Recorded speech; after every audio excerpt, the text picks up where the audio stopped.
ಯೇಸು ಕ್ರಿಸ್ತರು ಜನಿಸಿದ ಹರುಷದ ಹೊನಲು. ಈ ಇಡೀ ತಿಂಗಳು ಕ್ರೈಸ್ತರು ಯೇಸು ಕ್ರಿಸ್ತ ಜನನವನ್ನು ಸ್ಮರಿಸುತ್ತಾ ಇದ್ದಾರೆ.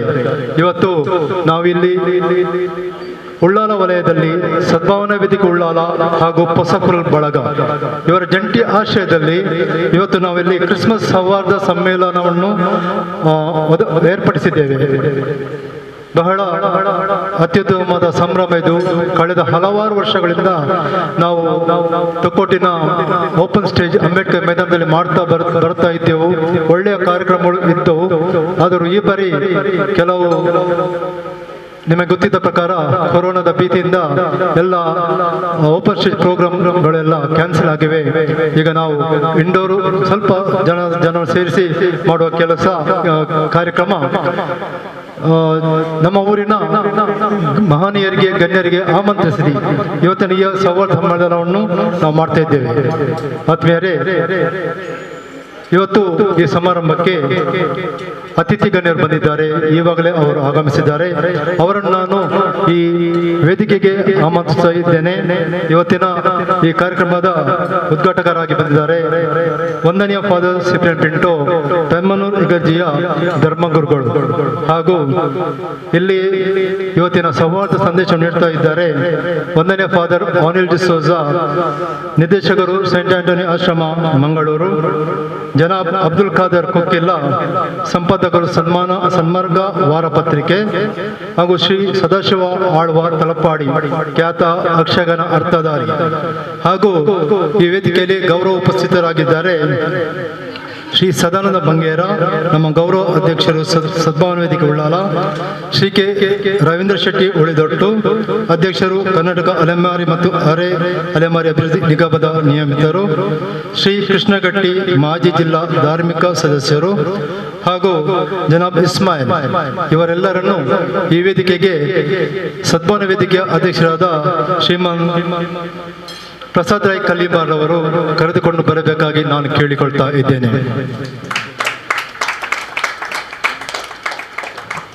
ಪ್ರಾರ್ಥನಾ ಗೀತೆಯೊಂದಿಗೆ ಆರಂಭಿಸೋಣ. ಈ ಶುಭ ಸಂಜೆಯಲ್ಲಿ ಒಂದು ಅತ್ಯುತ್ತಮ ಪ್ರಾರ್ಥನಾ ಗೀತೆ ಇದೆ. ದಯಮಾಡಿ ಎಲ್ಲರೂ ನಿತ್ಯ ಎದ್ದುಕೊಳ್ಳುವುದು.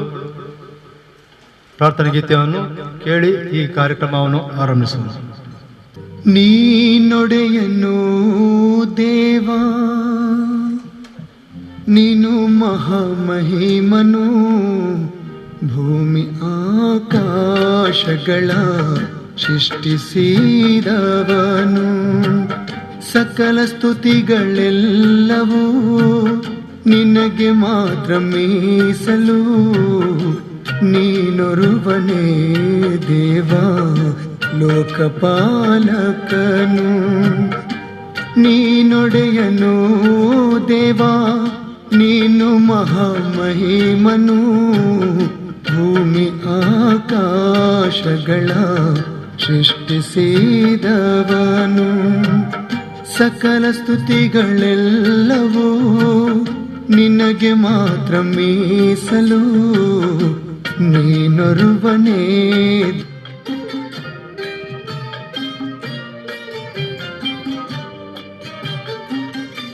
ಕರುಣಾಮಯಿ, ನೀನು ನಿನ್ನದೇ ದಯೆಯು ಇಹ ಪರಗಳೆರಡರಲ್ಲೂ ನಿನ್ನದೇ ದಯೆಯು.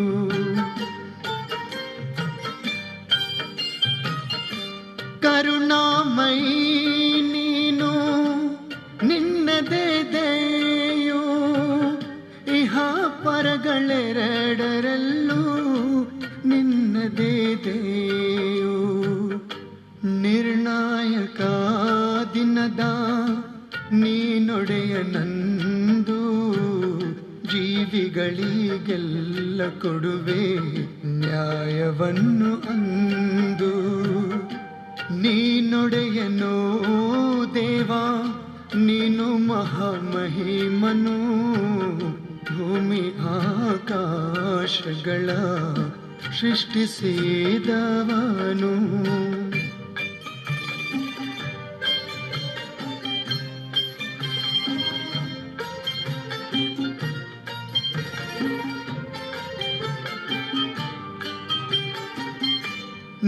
ನಿನ್ನನ್ನೇ ಪೂಜಿಪೆವು ನಾವೆಲ್ಲ ದೇವಾ, ನಿನ್ನೊಡನೆ ಬೇಡುವೆವು ನಾವು ಓ ದೇವಾ.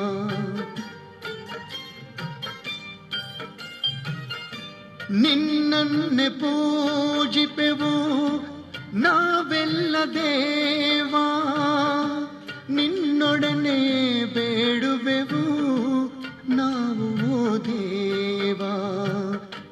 ಸನ್ಮಾರ್ಗವನ್ನು ನಮಗೆ ನೀ ತೋರು ಪ್ರಭುವೇ, ಇಹ ಪರಗಳೆರಡರ ವಿಜಯ ತೋರು ನೀನು ಪ್ರಭುವೇ. ನೀನೊಡೆಯನು ದೇವಾ, ನೀನು ಮಹಾಮಹಿಮನು, ಭೂಮಿ ಆಕಾಶಗಳ ಸೃಷ್ಟಿಸಿದವನು.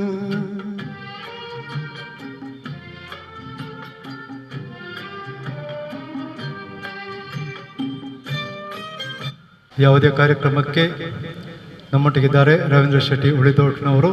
ಆಸನವನ್ನು ಸ್ವೀಕರಿಸಬೇಕಾಗಿ ನಾನು ಕೇಳಿಕೊಳ್ತಾ ಇದ್ದೇನೆ. ಹಾಗೂ ಜನಾಬ್ ಇಸ್ಮಾಯಿಲ್ ಅಧ್ಯಕ್ಷರು ಮಸ್ಜಿದುಲ್ ಹುದಾ ತುಕೋಟ್ ಸಹ ಇಲ್ಲಿದ್ದಾರೆ.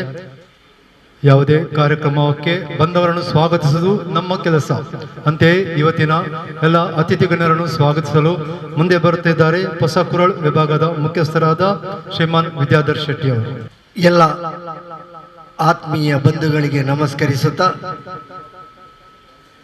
ಸೌಹಾರ್ದದ ಸರಣಿ ಕಾರ್ಯಕ್ರಮಗಳಲ್ಲಿ ಈ ವರ್ಷದ ಕೊನೆಯ ಕಾರ್ಯಕ್ರಮ ಸೌಹಾರ್ದ ಕ್ರಿಸ್ಮಸ್ ಸಮ್ಮೇಳನ ಕಾರ್ಯಕ್ರಮ ಸದ್ಭಾವನಾ ವೇದಿಕೆ ಉಳ್ಳಾಲ ಮತ್ತು ಹೊಸಕುರಲ್ ಬಳಗದ ಜಂಟಿ ಆಶ್ರಯದಲ್ಲಿ ನಡೆಯುತ್ತಾ ಇದೆ. ಡಿಸೆಂಬರ್ ತಿಂಗಳು ಕ್ರಿಸ್ಮಸ್ನ ತಿಂಗಳು, ಭಗವಾನ್ ಯೇಸು ಸ್ವಾಮಿ ಜನಿಸಿದಂತಹ ತಿಂಗಳು. ಡಿಸೆಂಬರ್ 25 ತಾರೀಕು ನಾಡಿನೆಲ್ಲೆಡೆ ಪ್ರಪಂಚದೆಲ್ಲೆಡೆ ಕ್ರಿಸ್ಮಸ್ ಸಂಭ್ರಮಾಚರಣೆ ನಡೆಯುತ್ತದೆ. 24 ತಾರೀಕು ರಾತ್ರಿಗೆ ಜನನದ ವಿಶೇಷ ಪೂಜೆ ಸಂಭ್ರಮಾಚರಣೆಯೊಂದಿಗೆ 25 ತಾರೀಕಿನಲ್ಲಿ ಈ ಕಾರ್ಯಕ್ರಮ ಮುಂದುವರಿಯುತ್ತದೆ. ಇದನ್ನು ನಾವು ಸ್ವಲ್ಪ ಮುಂಚಿತವಾಗಿ ಆಚರಿಸ್ತೇವೆ. ಸೌಹಾರ್ದವಾಗಿ ಸಮಾಜವನ್ನು ಒಟ್ಟುಗೂಡಿಸುವ ಒಂದು ಕಾರ್ಯಕ್ರಮದ ಅಂಗವಾಗಿ ಈ 3 ಕಾರ್ಯಕ್ರಮಗಳು ನಡೆಯುತ್ತವೆ. ದೀಪಾವಳಿ ಇತ್ತೀಚೆಗೆ ತಾನೇ ನಡೆಯಿತು, ಇದೀಗ 3ನೆಯ ಕಾರ್ಯಕ್ರಮ.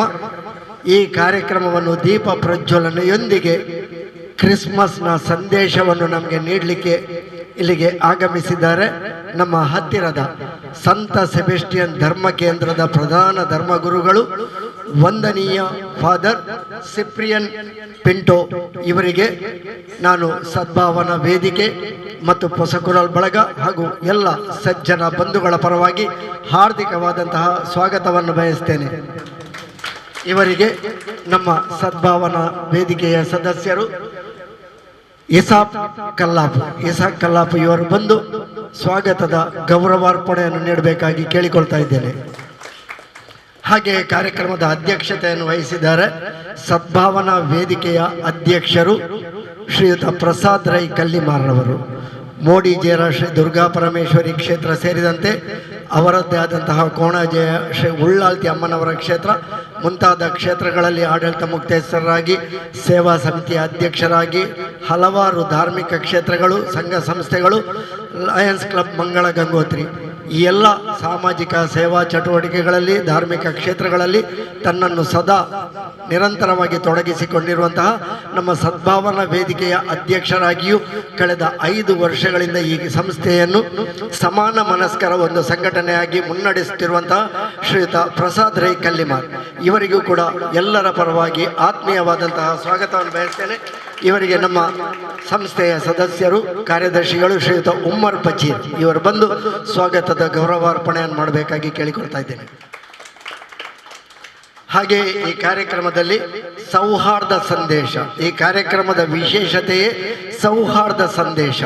3 ಧರ್ಮದ 3 ಧರ್ಮೀಯರು ಉತ್ತಮ ಉತ್ತಮವಾದಂತಹ ಸಂದೇಶವನ್ನು ನೀಡುತ್ತಾರೆ. ಆ ಸಂದೇಶ ಎಲ್ಲಿ ಕುಳಿತಿರುವಂತಹ ಮಂದಿ ಸೀಮಿತವಾದರೂ ಅದು ಪ್ರಸಾರದ ಮೂಲಕವಾಗಿ ಅನೇಕ ಮಂದಿಗಳನ್ನು ಮನೆಗಳನ್ನು ತಲುಪುವಂತಹ ವ್ಯವಸ್ಥೆ ಇರ್ತದೆ. ಆ ರೀತಿಯಾಗಿ ಸಮಾಜಕ್ಕೊಂದು ಸಂದೇಶ ನೀಡುವಂತಹ ಕಾರ್ಯಕ್ರಮದಲ್ಲಿ ಇವತ್ತು ನಮ್ಮೊಂದಿಗಿದ್ದಾರೆ ಮಂಗಳೂರು ಜಪ್ಪು ಸೆಮಿನರಿಯ ಸಂತ ಆಂಟೋನಿ ಆಶ್ರಮದ ನಿರ್ದೇಶಕರು ವಂದನೀಯ ಫಾದರ್ ಓನಿಲ್ ಡಿಸೋಸ. ಸಾಮಾಜಿಕ ಸೇವಾ ಚಟುವಟಿಕೆಗಳಲ್ಲಿ ಸಂತ ಆಂಟೋನಿ ಆಶ್ರಮ ಸದಾ ತನ್ನದೇ ಆದಂತಹ ವಿಶೇಷ ಕೊಡುಗೆಯನ್ನು ನೀಡಿ ಮುಂದುವರಿಯುತ್ತಾ ಇದೆ. ಅಂತಹ ಸಂಸ್ಥೆಯ ನಿರ್ದೇಶಕರಾಗಿ ಅವರು ಇಂದು ನಮಗೆ ಕ್ರಿಸ್ಮಸ್ ಸೌಹಾರ್ದ ಸಂದೇಶವನ್ನು ನೀಡಲು ನಮ್ಮೊಂದಿಗೆ ಪ್ರೀತಿ ಇಟ್ಟು ಆಗಮಿಸಿದ್ದಾರೆ. ಅವರನ್ನು ಎಲ್ಲ ಬಂಧುಗಳ ಪರವಾಗಿ ಆತ್ಮೀಯವಾಗಿ ಸ್ವಾಗತಿಸ್ತಾ ಇದ್ದೇನೆ. ಅವರಿಗೆ ಶ್ರೀಯುತ ಅಬ್ದುಲ್ ಖಾದರ್ ಇವರು ಬಂದು ಸ್ವಾಗತ ಗೌರವ ನೀಡಬೇಕಾಗಿ ಕೇಳಿಕೊಳ್ತಾ ಇದ್ದೇನೆ. ಹಾಗೆ ಈ ಕಾರ್ಯಕ್ರಮದಲ್ಲಿ ಮತ್ತೊಂದು ಕ್ರಿಸ್ಮಸ್ ಸೌಹಾರ್ದ ಸಂದೇಶವನ್ನು ನೀಡಲಿಕ್ಕೆ ನಮ್ಮೊಂದಿಗಿದ್ದಾರೆ ಸನ್ಮಾರ್ಗ ವಾರಪತ್ರಿಕೆಯ ಸಂಪಾದಕರು, ಒಳ್ಳೆಯ ವಾಗ್ಮಿಗಳು, ಒಳ್ಳೆಯ ಬರವಣಿಗೆಗಾರರು, ಸಮಾಜಕ್ಕೊಂದು ಹೊಸ ಚಿಂತನೆಯನ್ನು ನೀಡುವಂತಹ ಜನಾಬ್ ಅಬ್ದುಲ್ ಖಾದರ್ ಕುಕ್ಕಿಲ, ಏಕೆ ಕುಕ್ಕಿಲ ಎಂದೇ ಇವರು ಖ್ಯಾತಿ ಪಡೆದವರು. ಅವರನ್ನು ಸಹ ಎಲ್ಲ ಬಂಧುಗಳ ಪರವಾಗಿ ಆತ್ಮೀಯವಾಗಿ ಸ್ವಾಗತಿಸ್ತೇನೆ.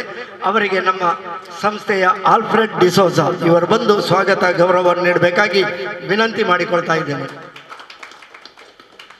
ಹಾಗೆ ನಮ್ಮೊಂದಿಗೆ ಮತ್ತೊಂದು ಸೌಹಾರ್ದ ಕ್ರಿಸ್ಮಸ್ ಸಂದೇಶವನ್ನು ನೀಡಲಿಕ್ಕೆ ಆಗಮಿಸಿದ್ದಾರೆ ಯಕ್ಷಗಾನದ ಅರ್ಥಧಾರಿಗಳಾಗಿ ಈಗ ಜಿಲ್ಲೆಯನ್ನು ದಾಟಿ ಪ್ರಸಿದ್ಧಿಯನ್ನು ಪಡೆದವರು, ಯಕ್ಷಗಾನ ಕಲಾವಿದರಾಗಿ, ಪ್ರಗತಿಪರ ಕೃಷಿಕರಾಗಿ, ಒಳ್ಳೆಯ ವಾಗ್ಮಿಗಳಾಗಿ ತನ್ನನ್ನು ತೊಡಗಿಸಿಕೊಂಡು ಯಕ್ಷಗಾನದಲ್ಲಿ ಇದೀಗ ಘಟಾನುಘಟಿಗಳೊಂದಿಗೆ ಸೈ ಎನಿಸಿಕೊಂಡು ನಮ್ಮವರೇ ಆಗಿ ನಮ್ಮೊಂದಿಗೆ ಬೆಳೆದಂತಹ ಶ್ರೀಯುತ ಸದಾಶಿವ ಆಳ್ವ ತಲಪಾಡಿ ಇವರನ್ನು ಕೂಡ ಎಲ್ಲ ಬಂಧುಗಳ ಪರವಾಗಿ ಆತ್ಮೀಯವಾಗಿ ಸ್ವಾಗತಿಸ್ತೇನೆ.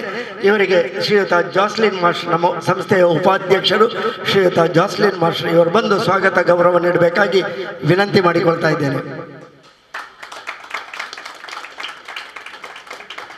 ಹಾಗೆ ಈ ಕಾರ್ಯಕ್ರಮದಲ್ಲಿ ಗೌರವ ಉಪಸ್ಥಿತಿ ಅವರು ನಮ್ಮವರೇ, ಆದರೂ ಅವರನ್ನು ಒಂದು ವೇದಿಕೆಯಲ್ಲಿ ಗೌರವಿಸುವುದು, ವೇದಿಕೆಯಲ್ಲಿ ಉಪಸ್ಥಿತರಿರಿಸುವುದು ನಮಗೊಂದು ಗೌರವ. ಹಿರಿಯರಾಗಿ ಸಂಸ್ಥೆಗೆ ಮಾರ್ಗದರ್ಶನ ನೀಡುವವರು ಮುಖ್ಯವಾಗಿ ಶ್ರೀಯುತ ಸದಾನಂದ ಬಂಗೇರ್ರವರು ಉಳ್ಳಾಲ ಮೊಗವೀರ ಸಮಾಜದ ಮಾಜಿ ಅಧ್ಯಕ್ಷರಾಗಿ ಧಾರ್ಮಿಕ ಕ್ಷೇತ್ರಗಳಲ್ಲಿ ತೊಡಗಿಸಿಕೊಂಡು ಸದ್ಭಾವನಾ ವೇದಿಕೆಯ ಗೌರವಾಧ್ಯಕ್ಷರಾಗಿ ನಿರಂತರ 5 ವರ್ಷಗಳಿಗೂ ಹೆಚ್ಚು ಕಾಲ ಸೇವೆ ಸಲ್ಲಿಸಿದವರು. ಅವರನ್ನು ಸಹ ಎಲ್ಲ ಬಂಧುಗಳ ಪರವಾಗಿ ಆತ್ಮೀಯವಾಗಿ ಸ್ವಾಗತಿಸ್ತೇನೆ. ಅವರಿಗೆ ಅಬ್ದುಲ್ ರೆಹಮಾನ್ ಇವರು ಬಂದು ಸ್ವಾಗತ ಗೌರವವನ್ನು ನೀಡಬೇಕಾಗಿ ವಿನಂತಿ ಮಾಡಿಕೊಳ್ತಾ ಇದ್ದೇನೆ. ಶ್ರೀಯುತ ಅಬ್ದುಲ್ ಕರೀಂ ರವರು ಬನ್ನಿ, ಸ್ವಾಗತ ಗೌರವವನ್ನು ನೀಡಬೇಕಾಗಿ ವಿನಂತಿ ಮಾಡಿಕೊಳ್ತಾ ಇದ್ದೇನೆ. ಶ್ರೀಯುತ ಸದಾನಂದ ಬಂಗೇರ್ರವರಿಗೆ, ಹಾಗೆಯೇ ನಮ್ಮ ಹೊಸಗುಲರ್ ಬಳಗದ ಒಬ್ಬ ಸಂಚಾಲಕರಾಗಿ ಸಂಘಟನೆ ಸದಾ ನಮ್ಮೊಂದಿಗೆ ಇರುವವರು, ದೇರಳಕಟ್ಟೆ ವಿದ್ಯಾರತ್ನ ಆಂಗ್ಲ ಮಾಧ್ಯಮ ಶಾಲೆಯ ಸ್ಥಾಪಕ ಅಧ್ಯಕ್ಷರು, ರತ್ನ ಎಜುಕೇಷನ್ ಟ್ರಸ್ಟ್ನ ಅಧ್ಯಕ್ಷರು, ತಲಪಾಡಿ ಕಂಬಳ ಸಮಿತಿ, ಹೀಗೆ ಬೇರೆ ಬೇರೆ ಧಾರ್ಮಿಕ ಸಾಮಾಜಿಕ ಕ್ಷೇತ್ರಗಳ ಸಮಿತಿಯ ಅಧ್ಯಕ್ಷರಾಗಿರುವವರು ಶ್ರೀಯುತ ಕೆ ರವೀಂದ್ರ ಶೆಟ್ಟರು. ಈಗ ಅದಕ್ಕಿಂತಲೂ ಹೆಚ್ಚಿನದಾದಂತಹ ರಾಜ್ಯ ಮಟ್ಟದ ಒಂದು ಬಹಳ ದೊಡ್ಡ ಜವಾಬ್ದಾರಿಯನ್ನು ಅವರು ಅಲಂಕರಿಸಿದ್ದಾರೆ.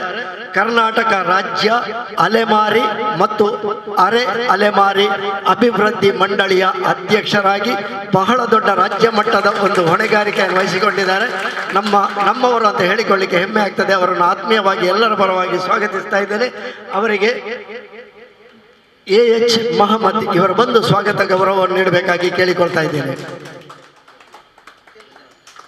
ಹಾಗೆ ಮತ್ತೋರ್ವರು ನಮ್ಮವರು ಹಿರಿಯರಾಗಿ ಶ್ರೀಯುತ ಕೃಷ್ಣಗಟ್ಟಿ, ನಮ್ಮ ಹೊಸಕುರಲ್ ಬಳಗದ ದೀಪಾವಳಿಯ ಸೌಹಾರ್ದ ಕಾರ್ಯಕ್ರಮಕ್ಕೆ ನಿರಂತರ ಪ್ರಾಯೋಜಕತ್ವ ನೀಡುವವರು, ನಿವೃತ್ತ ಸೇನಾನಿಯಾಗಿ ಜಿಲ್ಲಾ ಧಾರ್ಮಿಕ ಪರಿಷತ್ತಿನ ಮಾಜಿ ಸದಸ್ಯರಾಗಿ ಧಾರ್ಮಿಕ ಕ್ಷೇತ್ರ ಹಾಗೂ ರಾಜಕೀಯ ಕ್ಷೇತ್ರ, ಸಾಮಾಜಿಕ ಕ್ಷೇತ್ರದಲ್ಲಿ ದುಡಿಸಿಕೊಂಡವರು, ಸದ್ಭಾವನಾ ವೇದಿಕೆಯ ಆರಂಭ ಕಾಲದಿಂದಲೂ ಸದಸ್ಯರಾಗಿರುವವರು, ಕೋಟೆಕಾರ್ ಗ್ರಾಮ ಪಂಚಾಯತಿನ ಮಾಜಿ ಸದಸ್ಯರಾಗಿರುವವರು, ಹೀಗೆ 10 ಹಲವು ಕಡೆಗಳಲ್ಲಿ ತೊಡಗಿಸಿಕೊಂಡವರು.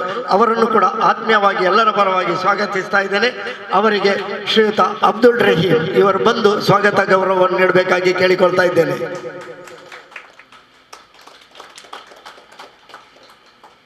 ಹಾಗೆ ನಮ್ಮೊಂದಿಗಿದ್ದಾರೆ ಮಸ್ಜಿದುಲ್ ಹುದಾ ತೊಕ್ಕೋಟು ಇದರ ಅಧ್ಯಕ್ಷರು ಜನಾಬ್ ಇಸ್ಮಾಯಿಲ್. ಹೀಗಂತ ಹೇಳಿದರೆ ಯಾರಿಗೂ ಅರ್ಥ ಆಗ್ಲಿಕ್ಕಿಲ್ಲ, ಆದರೆ ಸಾಗರ್ ಇಸ್ಮಾಯಿಲ್ ಅಂತ ಹೇಳಿದರೆ ಎಲ್ಲರಿಗೂ ಗೊತ್ತಾಗ್ತದೆ. ಆನಂತರ ಅವರ ಬಗ್ಗೆ ವಿಶ್ಲೇಷಣೆ ಕೊಡಬೇಕಾಗಿಲ್ಲ, ಅದು ಅವರದ್ದಾದಂತಹ ಪ್ರತ್ಯೇಕತೆ, ಅವರದ್ದಾದಂತಹ ಖ್ಯಾತಿ. ಅಂತಹ ಶ್ರೀಯುತ ಸಾಗರ್ ಇಸ್ಮಾಯಿಲ್ ಮಸ್ಜಿದುಲ್ ಹುದಾದ ಅಧ್ಯಕ್ಷರಾಗಿ ಇವತ್ತು ಈ ಕಾರ್ಯಕ್ರಮದಲ್ಲಿ ನಮ್ಮೊಂದಿಗಿದ್ದಾರೆ. ಅವರನ್ನು ಎಲ್ಲರ ಪರವಾಗಿ ಆತ್ಮೀಯವಾಗಿ ಸ್ವಾಗತಿಸ್ತಾ ಇದ್ದೇನೆ. ಅವರಿಗೆ ನಮ್ಮ ಸಂಸ್ಥೆಯ ಸಂತೋಷ್ ಮಾಡೂರು ಇವರು ಬಂದು ಸ್ವಾಗತ ಗೌರವ ನೀಡಬೇಕಾಗಿ ಕೇಳಿಕೊಳ್ತಾ ಇದ್ದೇನೆ. ಶ್ರೀಯುತ ಸಂತೋಷ್ ಶೆಟ್ಟಿ ಮಾಡೂರು.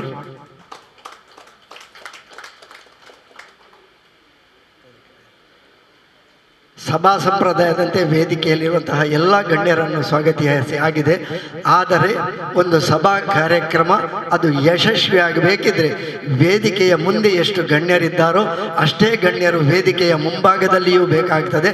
ಅದರಲ್ಲಿಯೂ ಸೌಹಾರ್ದ ಕಾರ್ಯಕ್ರಮದ ಗಣ್ಯರು ಅಂತ ಹೇಳಿದರೆ ಅವರು ಸಮಾಜದ ಪ್ರತಿಯೊಂದು ರಂಗದಲ್ಲೂ ಅತಿರಥ ಮಹಾರಥರೆನ್ನಿಸಿದಂತಹ ಸಭಾ ಪ್ರಮುಖರು ನಮ್ಮೊಂದಿಗಿದ್ದಾರೆ. ಅಂತಹ ಎಲ್ಲ ಪ್ರಮುಖರನ್ನು ನಾನು ಒಂದೇ ಮಾತಿನಲ್ಲಿ ಸ್ವಾಗತಿಸುತ್ತಾ ಒಂದು ಸುಂದರ ಸಂಜೆಯ ಕ್ರಿಸ್ಮಸ್ನ ಸೌಹಾರ್ದ ಸಮ್ಮಿಲನ ಕಾರ್ಯಕ್ರಮ, ಈ ಕಾರ್ಯಕ್ರಮ ನಿರಂತರವಾಗಿ ಮುಂದುವರಿಯಲಿ ಅಂತ ಹಾರೈಸ್ತಾ ನಿಮ್ಮ ಬಾಂಧವ್ಯ ನಿರಂತರವಾಗಿರಲಿ, ನಮ್ಮ ಸ್ನೇಹ, ನಮ್ಮ ಧರ್ಮ ನಮ್ಮೊಂದಿಗೆ, ನಮ್ಮ ಸ್ನೇಹ ಎಲ್ಲರೊಂದಿಗೆ ಅಂತ ಹೇಳಿಕೊಳ್ಳುತ್ತಾ ಎಲ್ಲರನ್ನು ಮತ್ತೊಮ್ಮೆ ಸ್ವಾಗತಿಸ್ತಾ ಎಲ್ಲರಿಗೂ ಶುಭವಾಗಲಿ. ಕ್ರಿಸ್ಮಸ್ ಹಬ್ಬದ ಶುಭಾಶಯಗಳನ್ನು ತಿಳಿಸುತ್ತಾ ಎಲ್ಲರಿಗೂ ನಮಸ್ಕಾರ. ವಂದನೆಗಳು ಶ್ರೀಯುತ ವಿದ್ಯಾಧರ್ ಶೆಟ್ಟಿ. ನಿಮಗೆ ಸುಖ ಈ ಕಾರ್ಯಕ್ರಮಕ್ಕೆ ಆತ್ಮೀಯವಾದ ಸ್ವಾಗತ. ಹಲವಾರು ವರ್ಷಗಳಿಂದ ನಾವು ಕ್ರಿಸ್ಮಸ್ ಸಮ್ಮೇಳನವನ್ನು ಮಾಡ್ತಾ ಬಂದಿದ್ದೇವೆ. ಇದರ ಉದ್ದೇಶ, ಇದರಲ್ಲಿ ಏನು ವಿಷಯ ಇದೆ, ಇದರ ಬಗ್ಗೆ ನಿಮ್ಮಡಲು ಮರೆತಾ ಇದ್ದಾರೆ.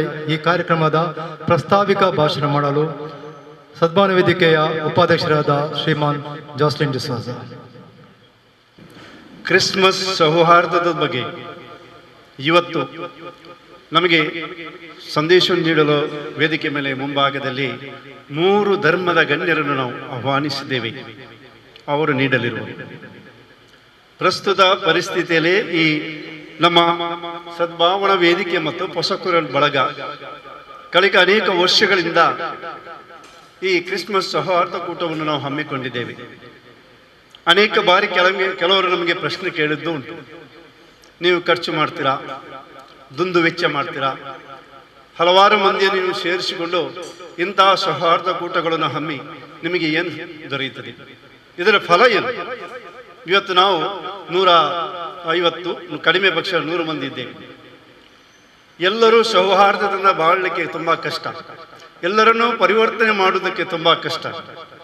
ಈ ನಮ್ಮ ಸಂಘಟನೆಯ ಮುಖ್ಯ ಉದ್ದೇಶ ಇವತ್ತು 100ರಲ್ಲಿ ಕನಿಷ್ಠ ಪಕ್ಷ 2% ಇಬ್ಬರು ತಮ್ಮ ಮನ ಪರಿವರ್ತನೆಗೊಂಡು ಈ ಸಮುದಾಯದಲ್ಲಿ, ಈ ಸಮಾಜದಲ್ಲಿ ಇತರ ಧರ್ಮದವರೊಡನೆ ಬೆರೆತು ಸೌಹಾರ್ದದಿಂದ ಬಾಳಿದರೆ ಅದು ನಾವು ಮಾಡಿದಂತಹ ಪ್ರಯತ್ನಕ್ಕೆ ಯಶಸ್ವಿ ಸಿಕ್ಕಿದಾಗಿದೆ.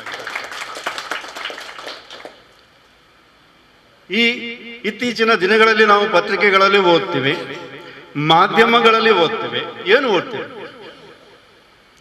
ಸೌಹಾರ್ದತೆಯನ್ನು ಕದಡುವಂತಹ ಕೆಲವು ಸನ್ನಿವೇಶಗಳು, ಕೆಲವು ಮಾತುಗಳು ನಮಗೆ ಕೇಳಲಿಕ್ಕೆ ಸಿಗ್ತಾ ಇದೆ. ಭಾರತ ದೇಶ ಜಾತ್ಯತೀತ ರಾಷ್ಟ್ರ. ನಮ್ಮ ಸಂವಿಧಾನದ ಪ್ರಕಾರ ಈ ಭಾರತದಲ್ಲಿ ಪ್ರತಿಯೊಂದು ಧರ್ಮಕ್ಕೆ ಜೀವಿಸುವಂತಹ ಹಕ್ಕಿದೆ, ಪ್ರತಿಯೊಬ್ಬರಿಗೆ ಬಾಳಿ ಬದುಕುವಂತಹ ಹಕ್ಕಿದೆ. ಇತ್ತೀಚಿನ ದಿನಗಳಲ್ಲಿ ನಾನೊಂದು ಮಾತು ಕೇಳಿದೆ, ಕ್ರಿಸ್ಮಸ್ ಆಚರಣೆ ಮತ್ತು ಹೊಸ ವರ್ಷ ಆಚರಣೆ ಅದು ನಮ್ಮ ಸಂಸ್ಕೃತಿಯಲ್ಲ. ಕ್ರೈಸ್ತ ಸಮುದಾಯದವರು ಭಾರತದಲ್ಲಿ ಬಾಳುವವರಿದ್ದೇವೆ ನಾವು. ಆದರೆ ಈ ಕ್ರಿಸ್ಮಸ್ ಸೌಹಾರ್ದತೆ ನಮ್ಮ ಸಂಸ್ಕೃತಿ ಅಲ್ಲ ಅಂತ ಹೇಳಿದ ಮನುಷ್ಯರಿಗೆ ನಾನು ಕೇಳ್ತಾ ಇದ್ದೇನೆ, ನಿಮಗೆ ಯಾವ ಸಂಸ್ಕೃತಿ ಇದೆ? ನಿಮ್ಮ ಸಂಸ್ಕೃತಿ ಏನು? ನಾವು ಭಾರತ ದೇಶದ ಪ್ರತಿಯೊಂದು ಪ್ರಜೆಯನ್ನು ಗೌರವಿಸುವಾಗ ಪ್ರತಿಯೊಂದು ಧರ್ಮಕ್ಕೆ ಅವರವರ ಧರ್ಮದ ಪ್ರಕಾರ ಅವರವರ ಹಬ್ಬಗಳನ್ನು ಆಚರಿಸುವಂತಹ ಹಕ್ಕು ಇರುವಾಗ ನಮ್ಮ ಕ್ರೈಸ್ತ ಸಮುದಾಯಕ್ಕೆ ನಮ್ಮ ಕ್ರಿಸ್ಮಸ್ ಆಚರಣೆ ಮಾಡುವಂತಹ ಹಕ್ಕು ನಮಗಿಲ್ಲವೇ? ಇದೆ, ಖಂಡಿತ ಇದೆ. ಕನ್ಯಾ ಮರಿಯಮ್ಮನವರ ಕೊಡುಗೆಯನ್ನು ಈ ಸಮಾಜಕ್ಕೆ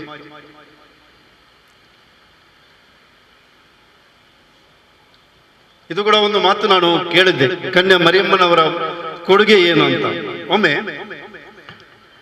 ಯೇಸುವನ್ನು ಒಬ್ಬ ಶ್ರೀಮಂತನೊಬ್ಬ ತಾನು ಪರಮಾತ್ಮನ ಕೃಪೆಗೊಳಗಾಗಲು ಸಾಧ್ಯವೇ ಎಂದು ಕೇಳಿದಾಗ ಯೇಸು ಸ್ವಾಮಿ ಉತ್ತರಿಸುತ್ತಾ, ಒಂದು ಒಂಟೆ ಸೂಜಿಯ ಕಣ್ಣಿನ ಮೂಲಕ ಆದರೂ ಹಾದು ಹೋಗಬಹುದು, ಆದರೆ ಶ್ರೀಮಂತನೊಬ್ಬ ಭಗವಂತನ ಸಾಮ್ರಾಜ್ಯವನ್ನು ಪ್ರವೇಶಿಸುವುದು ಅಷ್ಟು ಸುಲಭವಲ್ಲ. ಇಂತಹ ಮಹಾಪುರುಷನನ್ನು ಅವರ ಮೇಲೆ ಅಪಾರ್ಥ ಮಾಡಿ, ಅವರನ್ನು ಹಿಂಸೆ ಮಾಡಿ ಗಲ್ಲಿಗೇರಿಸಿ, ಈ ಸಂದರ್ಭದಲ್ಲಿ ಯೇಸು ಹೇಳಿದ ಮಾತು, ಪ್ರಭು, ಈ ಜನ ತಾವೇನು ತಪ್ಪು ಮಾಡುತ್ತೇವೆ ಎಂದು ತಿಳಿಯದೆ ಮಾಡುತ್ತಿದ್ದಾರೆ, ಅವರನ್ನು ಕ್ಷಮಿಸುವಂತ. ಇಂತಹ ಹಬ್ಬದ ಯೇಸುವನ್ನು ಪಡೆದಂತ ನಾವೆಲ್ಲರೂ, ಯೇಸು ನಮ್ಮನ್ನೆಲ್ಲ ಪಾಪ ಮುಕ್ತಿಗಳಿಂದ ವಿಮೋಚನೆಗೊಳಿಸಲು ಬಂದವರು.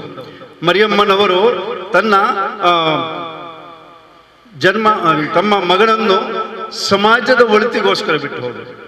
ತನ್ನ ಮಗನನ್ನು ತನ್ನ ಎದುರಲ್ಲೇ ಈ ತರ ಗಲ್ಲಿಗೇರಿಸುವಾಗ, ಈ ತರ ಹಿಂಸೆ ಮಾಡುತ್ತಿರುವಾಗ ಆ ತಾಯಿಯ ಕರುಳಾದರೂ ಹೇಗಿರಬಹುದು? ಇದನ್ನೆಲ್ಲ ಸಹಿಸಿಕೊಂಡು ಹೋದರು. ಯಾಕೆ? ತನ್ನ ಪ್ರಜೆಗಳಿಗೋಸ್ಕರ. ಕ್ರೈಸ್ತ ಸಮುದಾಯ ಅಂತ ಹೇಳುದಿಲ್ಲ, ಈ ಭಾರತ ದೇಶದಲ್ಲಿ, ಈ ವಿಶ್ವದಲ್ಲಿ ಬದುಕುವಂತ ಪ್ರತಿಯೊಂದು ವ್ಯಕ್ತಿಗೋಸ್ಕರ. ಯೇಸು ಹೇಳಿದ್ರು, ಶಾಂತಿ, ಮಾನವೀಯತೆ, ಸೋದರಭಾವ ಎಂಬ ಸಂದೇಶ ಇವತ್ತು ಇಡೀ ವಿಶ್ವದಲ್ಲಿಯೇ ಪ್ರಮುಖವಾಗಿದೆ.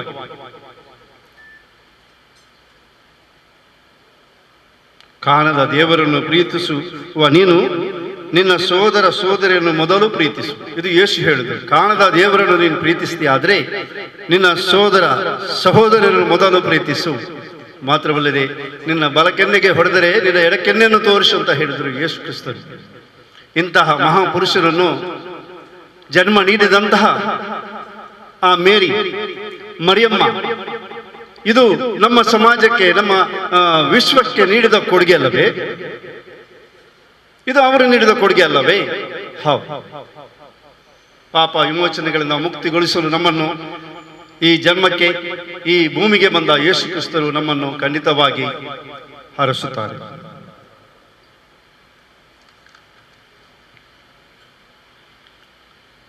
ಕಳೆದ ಅನೇಕ ವರ್ಷಗಳಿಂದ ನಾವು ಸಂತ ಸೆಬಾಸ್ಟಿಯನ್ ಧರ್ಮ ಕೇಂದ್ರ ಮತ್ತು ಹೊಸಗುರುಳ ಬಳಗ ಸದ್ಭಾವನಾ ವೇದಿಕೆಯ ಒಟ್ಟಿಗೆ ಸೇರಿಕೊಂಡು ಕ್ರಿಸ್ಮಸ್ ಸೌಹಾರ್ದತೆಯನ್ನು ಆಚರಿಸುತ್ತಾ ಬಂದಿದ್ದೇವೆ. ಆದರೆ ಇವತ್ತು ಕೋವಿಡ್-19 ಕಾರಣ ಚಿಕ್ಕ ಮಟ್ಟದಲ್ಲಿ ಚೊಕ್ಕಟ್ಟಾಗಿ ಕ್ರಿಸ್ಮಸ್ ಸೌಹಾರ್ದತೆಯನ್ನು ನಾವು ಸೌಹಾರ್ದ ಕೂಟವನ್ನು ಹಮ್ಮಿಕೊಂಡಿದ್ದೇವೆ.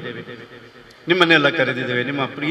ನಿಮ್ಮನ್ನೆಲ್ಲ ಯಾಕೆ ಕರೆದಿದ್ದೇವೆ ಅಂತ ಹೇಳಿದ್ರೆ, ನೀವೆಲ್ಲರೂ ಸೌಹಾರ್ದತೆಯಿಂದ ಬಾಳಿ ಬದುಕುವವರಂತ ಕರೆದಲ್ಲ.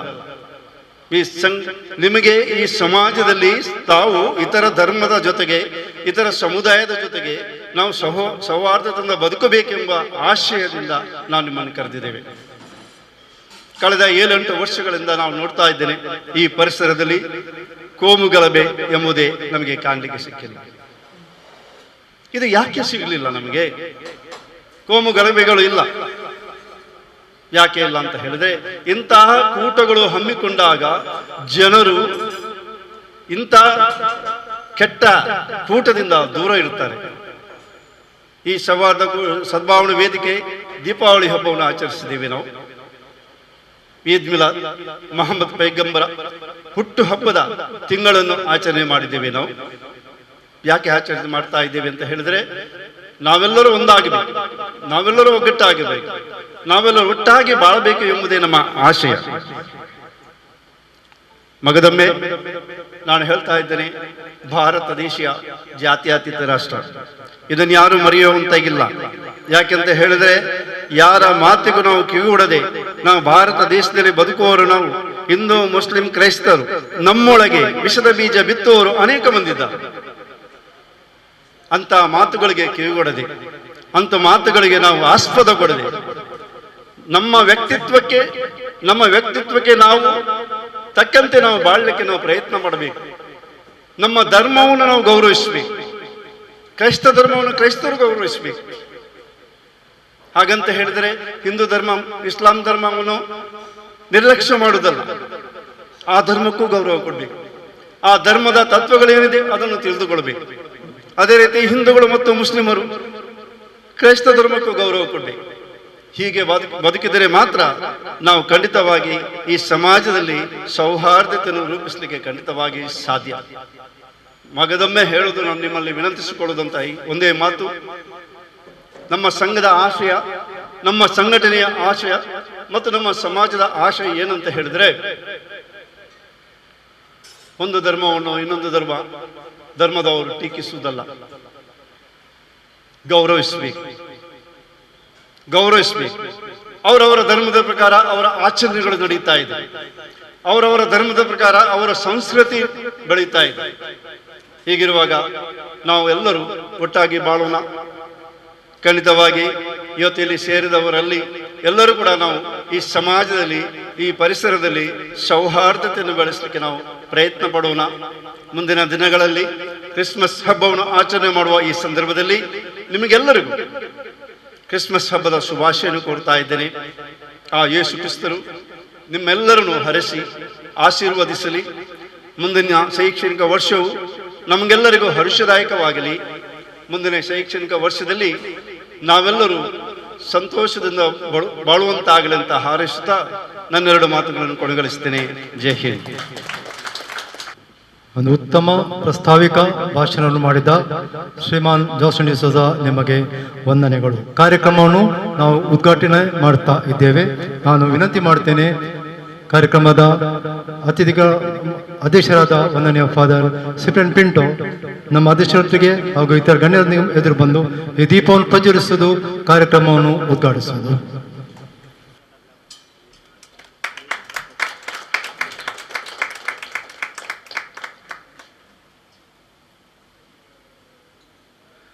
ದೀಪವನ್ನು ಬೆಳಗಿಸಿ ಈ ಕಾರ್ಯಕ್ರಮವನ್ನು ಉದ್ಘಾಟನೆ ಮಾಡಿದ ವಂದನೀಯ ಫಾದರ್ ಸಿಪ್ರಿಯನ್ ಪಿಂಟೋ ನಿಮಗೆ ವಂದನೆಗಳು.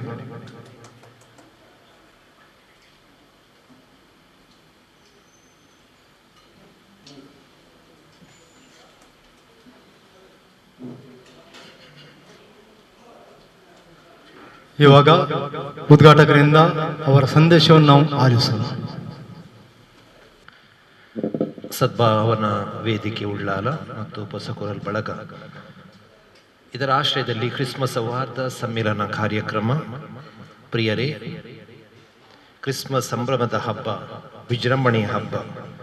ಕ್ರಿಸ್ಮಸ್ ಒಂದು ಸಮುದಾಯಕ್ಕೆ ಸೀಮಿತವಲ್ಲ, ಜಗತ್ತಿನಾದ್ಯಂತ ಆಚರಣೆ.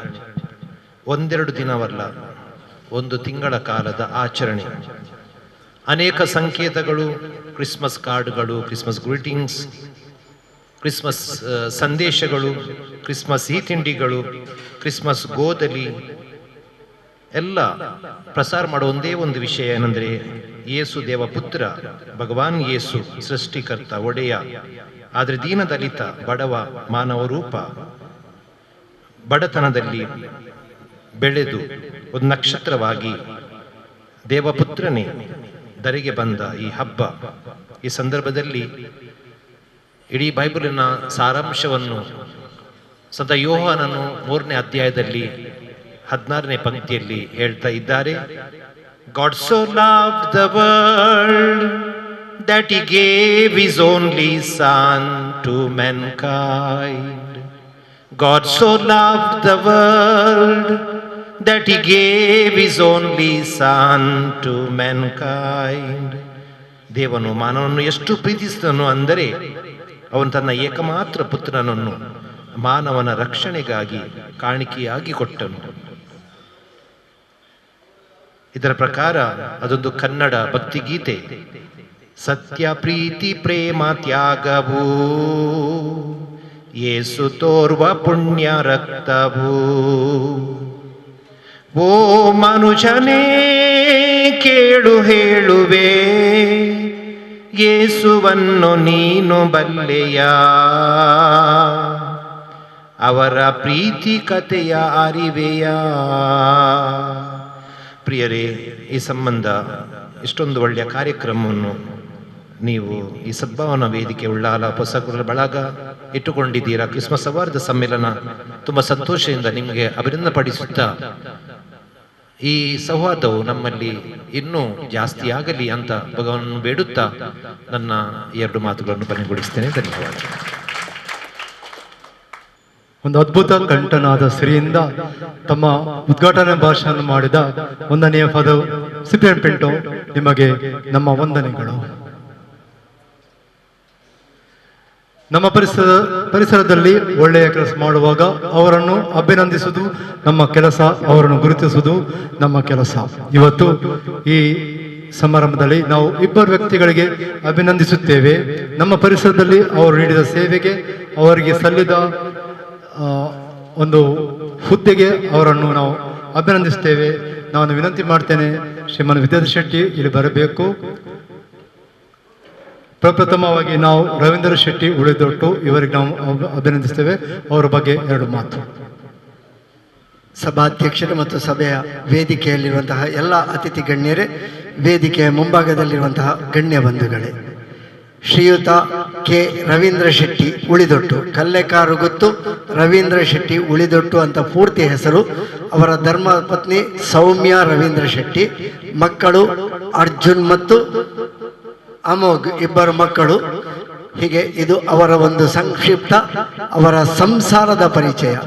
ಸರಿಸುಮಾರು 15 ವರ್ಷಗಳ ಹಿಂದೆ, 20 ವರ್ಷಗಳಾಗ್ಬೋದು, ದೇರಳಕಟ್ಟೆಯಲ್ಲಿ ರತ್ನ ಎಜುಕೇಷನ್ ಟ್ರಸ್ಟ್ನ ಮೂಲಕ ರತ್ನ ಟ್ಯುಟೋರಿಯಲ್ ಸಂಸ್ಥೆಯನ್ನು ಆರಂಭಿಸಿ, ಆ ಮೂಲಕ ಅದನ್ನೊಂದು ಶಿಕ್ಷಣ ಸಂಸ್ಥೆಯಾಗಿ ರೂಪಿಸಿ, ದೇರಳಕಟ್ಟೆಯಲ್ಲಿ ವಿದ್ಯಾರತ್ನ ಆಂಗ್ಲ ಮಾಧ್ಯಮ ಶಾಲೆಯನ್ನು ಆರಂಭಿಸಿ, ಆ ಮೂಲಕವಾಗಿ ಬೆಳೆದಂತಹ ಶ್ರೀಯುತ ಕೆ ರವೀಂದ್ರ ಶೆಟ್ಟಿ ಉಳಿದೊಟ್ಟರವರು ನಂತರ ಬೆಳೆದದ್ದು ಇತಿಹಾಸ. ಈಗ ಸಾಧಿಸುವುದು ವರ್ತಮಾನದ ಸಾಧನೆಗಳಲ್ಲಿ ಅತ್ಯಂತ ಒಂದು ಉನ್ನತ ಹುದ್ದೆ. ಅದು ಕೂಡ ನಮ್ಮ ರಾಜ್ಯದ ಮುಖ್ಯಮಂತ್ರಿಗಳು ಸನ್ಮಾನ್ಯ ಶ್ರೀ BS ಯಡಿಯೂರಪ್ಪ ಇವರಿಗೆ ಆಪ್ತರಾಗಿ, ಅವರ ಅತ್ಯಂತ ಸನಿಹದವರಾಗಿ, ಅವರೊಡನೆ ಯಾವಾಗಲೂ ನಿಕಟ ಸಂಬಂಧ ಇಟ್ಕೊಂಡು ನೇರವಾಗಿ ಹೋಗಿ ಬರಬಹುದಾದಂತಹ ಒಬ್ಬ ಒಳ್ಳೆಯ ವ್ಯಕ್ತಿ, ಒಬ್ಬ ಅತ್ಯುತ್ತಮ ಸಂಪರ್ಕಗಾರ ಇದ್ದರೆ ಅದು ನಮ್ಮ ಪರಿಸರದ ಶ್ರೀಯುತ ಕೆ ರವೀಂದ್ರ ಶೆಟ್ಟಿ. ಮುಖ್ಯಮಂತ್ರಿಗಳೊಡನೆ ನೇರ ಸಂಪರ್ಕ. ಹಾಗಾಗಿ ಅವರ ಹುದ್ದೆ ಅದು ಬಯಸಿ ಬಂದದ್ದಲ್ಲ, ಅವರ ಸಾಧನೆಗೆ ದೊರಕಿದ ಸಾಧನೆಯ ಮನ್ನಣೆ ಅದು. ಅವರು ಯಡಿಯೂರಪ್ಪನವರೊಂದಿಗೆ ಅವರ ಸಂಕಷ್ಟ ಕಾಲದಲ್ಲಿಯೂ ಕೈ ಹಿಡಿದು ಒಟ್ಟಿಗೆ ಇದ್ದವರು. ಎಲ್ಲರೂ ಸಂಕಷ್ಟ ಬಂದಾಗ ದೂರ ಆಗುವವರು ನಾವು ನೋಡ್ತೇವೆ. ಸಮಾಜದಲ್ಲಿ ನಮಗೆ ಹತ್ತಿರ ಅಂತ ಇದ್ದವರೆಲ್ಲ ನಮಗೆ ತೊಂದರೆ ಬಂದಾಗ ಯಾರೂ ಹತ್ತಿರ ಇರುವುದಿಲ್ಲ. ನಮಗೆ ಕೈ ಹಿಡಿಯುವವರು ತುಂಬ ಸ್ವಲ್ಪ ಮಂದಿ ಮಾತ್ರ. ಅಂತಹ ಆ ಒಂದು ಉದಾತ್ತ ಗುಣವೇ ಅವರನ್ನು ಯಡಿಯೂರಪ್ಪರವರಿಗೆ ಅತ್ಯಂತ ಸನಿಹದವರನ್ನಾಗಿಸಿಕೊಂಡಿತು. ಅವರು ಈ ಪರಿಸರದಲ್ಲಿ, ನಾನು ಆಗಲೇ ಹೇಳಿದೆ, ಅವರು ಮುಟ್ಟದಂತಹ ಯಾವುದೇ ಕ್ಷೇತ್ರಗಳಿಲ್ಲ.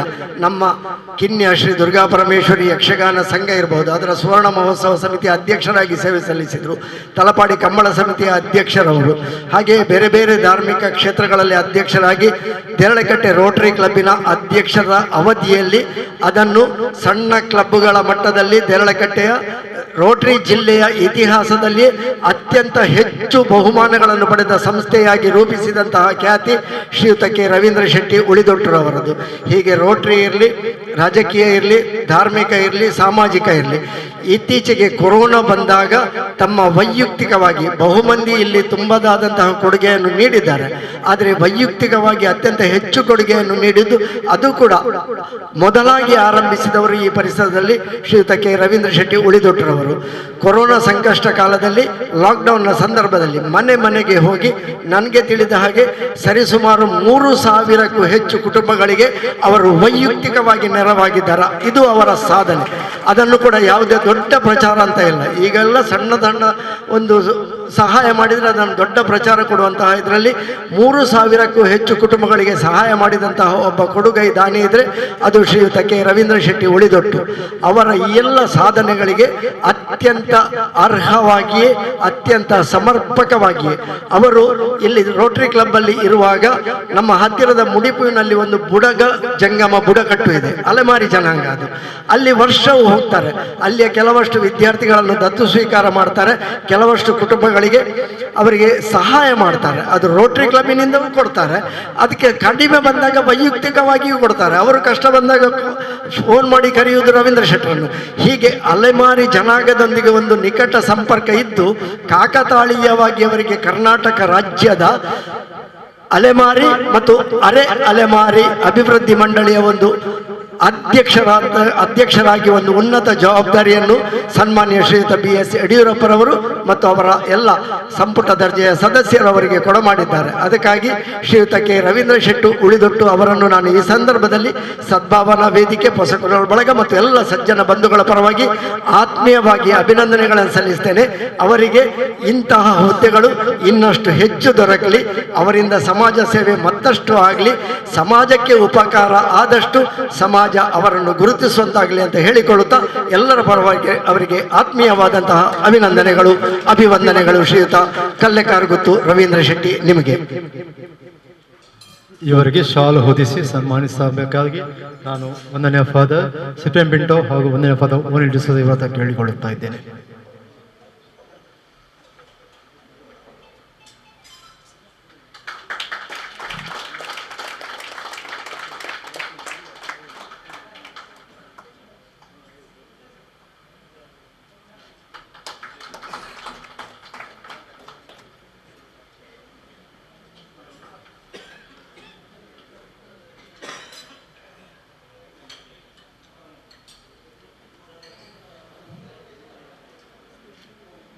ನಮ್ಮೊಡನೆ ಇದ್ದಾರೆ ಇನ್ನೊಬ್ಬರು ಸಾಧಕರು ಶ್ರೀ ಆಲ್ವಿನ್ ಡಿಸೋಜ ದೇಲಗಟ್ಟೆ. ದಯಮಾಡಿ ಎದುರು ಬರಬೇಕಾಗಿ ಕೇಳಿಕೊಳ್ತಾ ಇದ್ದೇನೆ. ಶ್ರೀ ಆಲ್ವಿನ್ ಡಿಸೋಜ.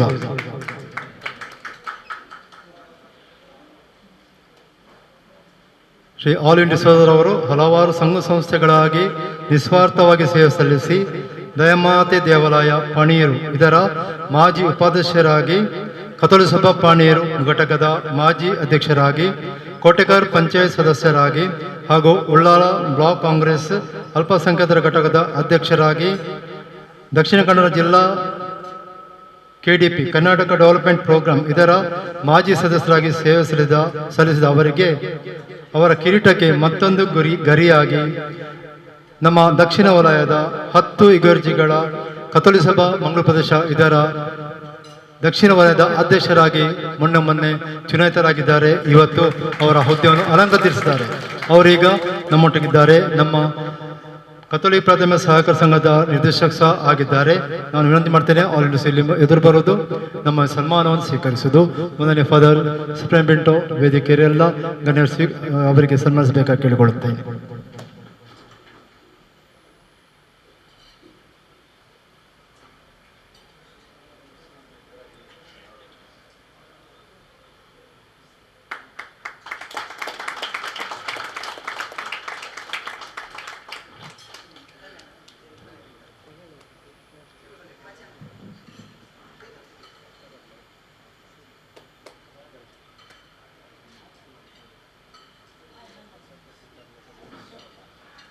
ನಮ್ಮ ಆತ್ಮೀಯ ಸನ್ಮಾನ ಸ್ವೀಕರಿಸಿದ ರವೀಂದ್ರ ಶೆಟ್ಟಿ ಹಾಗೂ ಆಲ್ವಿನ್ ಡಿಸೋಜ ನಿಮಗೆ ವಂದನೆಗಳು.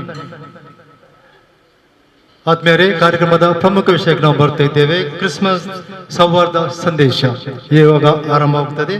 ಇವತ್ತಿನ ಪ್ರಪ್ರಥಮವನ್ನು ಸಂದೇಶವನ್ನು ನೀಡ್ತಾ ಇದ್ದಾರೆ ವಂದನೀಯ ಗುರುಗಳಾದ ಓನಿಲ್ ಡಿಸೋಜ. ಇವರು ಸಂತ ಅಂತೋನಿ ಆಶ್ರಮ ಜಪ್ಪು ಇದರ ನಿರ್ದೇಶಕರಾಗಿರ್ತಾರೆ. ಈ ಆಶ್ರಮದಲ್ಲಿ ದಿನನಿತ್ಯ ಅತ್ಯಂತ ಚಟುವಟಿಕೆಗಳಿಂದ ಇವರು ಕೂಡಿರ್ತಾ ಇದ್ದಾರೆ. ಆದರೂ ಇವತ್ತು ತುಂಬ ಚಟುವಟಿಕೆಗಳಿಂದ ಇದ್ದರೂ ನಮ್ಮ ಪ್ರೀತಿಗೆ ಮೇಲೆ ನಮ್ಮ ಮೇಲೆ ಅಭಿಮಾನ ಇಟ್ಟು ಇವತ್ತು ಈ ಕಾರ್ಯಕ್ರಮಕ್ಕೆ ಆಗಮಿಸಿದ್ದಾರೆ. ಈ ಆಶ್ರಮದಲ್ಲಿ ನಿವೃತ್ತ ಗುರುಗಳಿದ್ದಾರೆ, ವೃದ್ಧರಿದ್ದಾರೆ. ವಿವಿಧ ಚಟುವಟಿಕೆಗಳಿಂದ ಕೂಡಿದ ಈ ಸಂಸ್ಥೆಯ ಜವಾಬ್ದಾರಿಯನ್ನು ಒಂದನೇ ಗುರುಗಳಾದ ಓನಿಲ್ ಡಿಸೋಜ ಅವರು ತಮ್ಮ ಹೆಗಲಿಗೆ ತಗೊಂಡಿದ್ದಾರೆ. ಸಂತ ಅಂತೋನಿ ಆಶ್ರಮದ ಆಧುನಿಕ ಶಿಲ್ಪಿ ಎಂದರೆ ತಪ್ಪಾಗಲಾಗದು. ಹಾಗೂ ಇವರು ಉತ್ತಮ ವಾಗ್ಮಿ ಕೂಡ ಆಗಿದ್ದಾರೆ. ಇವತ್ತಿನ ಈ ಸಂದರ್ಭದಲ್ಲಿ ಅವರಿಂದ ನಾವು ಸಂದೇಶವನ್ನು ಆಲಿಸೋಣ. ಕ್ರಿಸ್ಮಸ್ ಸೌಹಾರ್ದ ಸಮ್ಮಿಲನ ಇದನ್ನು ಹಮ್ಮಿಕೊಂಡಿರುವಂತಹ ಸದ್ಭಾವನಾ ವೇದಿಕೆ ಉಳ್ಳಾಲ ಮತ್ತು ಹೊಸ ಕುರಲ್ ಬಳಗ ಮೊದಲನೇದಾಗಿ ಇವರನ್ನು ನಾನು ಅಭಿನಂದಿಸುತ್ತೇನೆ. ಸಮುದಾಯಗಳನ್ನು ಹತ್ತಿರ ತರುವಂತಹ ಒಂದು ಕೆಲಸವನ್ನು ಅವರು ಹಮ್ಮಿಕೊಂಡಿದ್ದಾರೆ. ನಿಜಕ್ಕೂ ಅಭಿನಂದನಕ್ಕೆ ಪಾತ್ರರಾದವರು.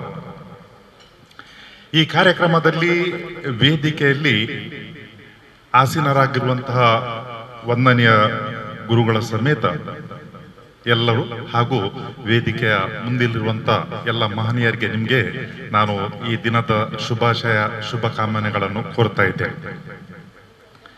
ಹಲಸಿನ ಹಣ್ಣು ಅದು ತಯಾರಿದ್ದಾಗ ಅದರ ಭರ್ಜರಿ ಸುವಾಸನೊಂದಿಗೆ ಎಲ್ಲರನ್ನು ಸ್ವಾಗತ ಮಾಡುತ್ತದೆ.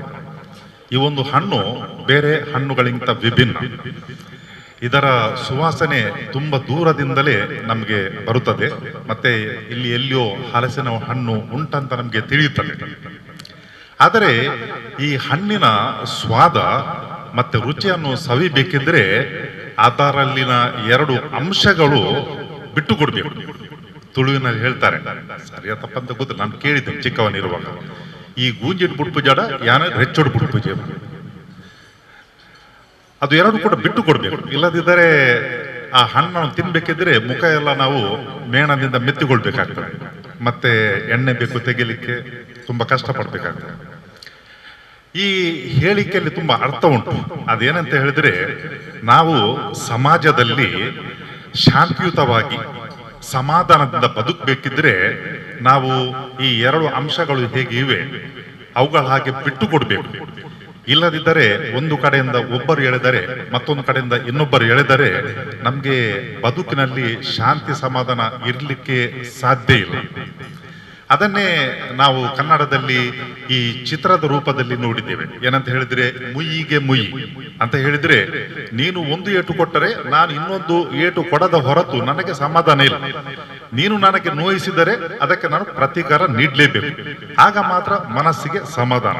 ಎಷ್ಟು ವರ್ಷಗಳು ಹೋದರೆ ಚಿಂತೆ ಇಲ್ಲ, ಅದು ನೆನಪಿಟ್ಟುಕೊಂಡು ಅದನ್ನು ಸಾಧಿಸಲೇಬೇಕು ಪ್ರತೀಕಾರವನ್ನು.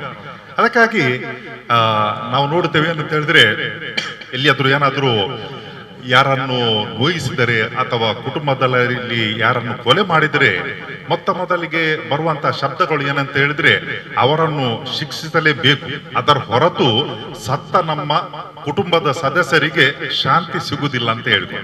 ಅದಕ್ಕಾಗಿ ಅವರಿಗೆ ಶಿಕ್ಷೆ ಆಗಲೇಬೇಕು. ಇದು ನಮ್ಮ ಮಾನವ ಸ್ವಭಾವದಲ್ಲಿನ ಶಬ್ದಗಳು, ಮಾತುಗಳು ನಮ್ಮಿಂದ ಹೊರಕ್ಕೆ ಬರುತ್ತವೆ. ಈ ಸೇಡು ಅಥವಾ ದ್ವೇಷ ಅದರ ಆಯುಷ್ಯ ಎಷ್ಟು ಅದು ಹೇಳಲಿಕ್ಕೆ ಬರುವುದಿಲ್ಲ. ಇತ್ತೀಚಿನ ದಿನಗಳಲ್ಲಿ ಈ ಕೊರೋನಾ ವೈರಸ್ ಪ್ರಪಂಚದೆಲ್ಲೆಡೆ ಹರಡಿಕೊಂಡಿದೆ. 1 ವರ್ಷದಿಂದ ಇಡೀ ಜಗತ್ತು ತಲ್ಲಣಗೊಂಡಿದೆ. ಯಾಕಂತ ಹೇಳಿದ್ರೆ, ಕಣ್ಣಿಗೆ ಕಾಣದಂತ ಈ ಒಂದು ಸೂಕ್ಷ್ಮಣು ವೈರಾಣು ಮಾನವ ಜನಾಂಗಕ್ಕೆ ಇಂಥ ಒಂದು ಪೆಟ್ಟು ಹೊಡೆದಿದೆಯೋ ಅದು ಇಡೀ ಜಗತ್ತನ್ನು ತಲ್ಲಣಗೊಳಿಸಿದೆ. ಅದರ ಏಟು ಅಷ್ಟೊಂದು ದೊಡ್ಡದು.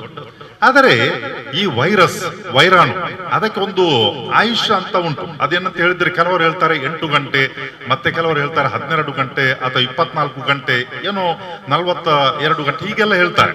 ಆದರೆ ಖಂಡಿತವಾಗಿ 2-3 ದಿವಸಗಳಲ್ಲಿ ಈ ವೈರಾಣು ಸತ್ತು ಹೋಗ್ತಾರೆ. ಆದರೆ ಈ ದ್ವೇಷ ಮತ್ತೆ ಸೇಡು ಎನ್ನುವಂತ ವೈರಾಣು ಉಂಟಲ್ಲ, ಅದು 3-4 ದಿನಗಳಲ್ಲಿ ಸತ್ತು ಹೋಗುವಂತದಲ್ಲ.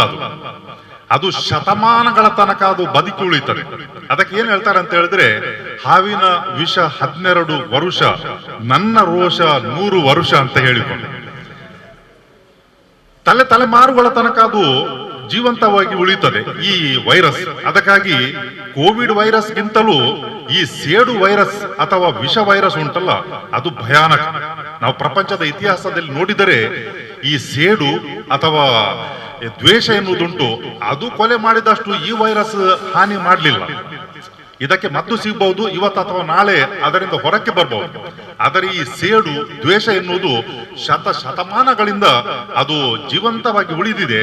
ಮತ್ತೆ ನಾವು ಯುದ್ಧಗಳನ್ನು ನೋಡಿದರೆ ಇದು ಯಾಕಾಯಿತು?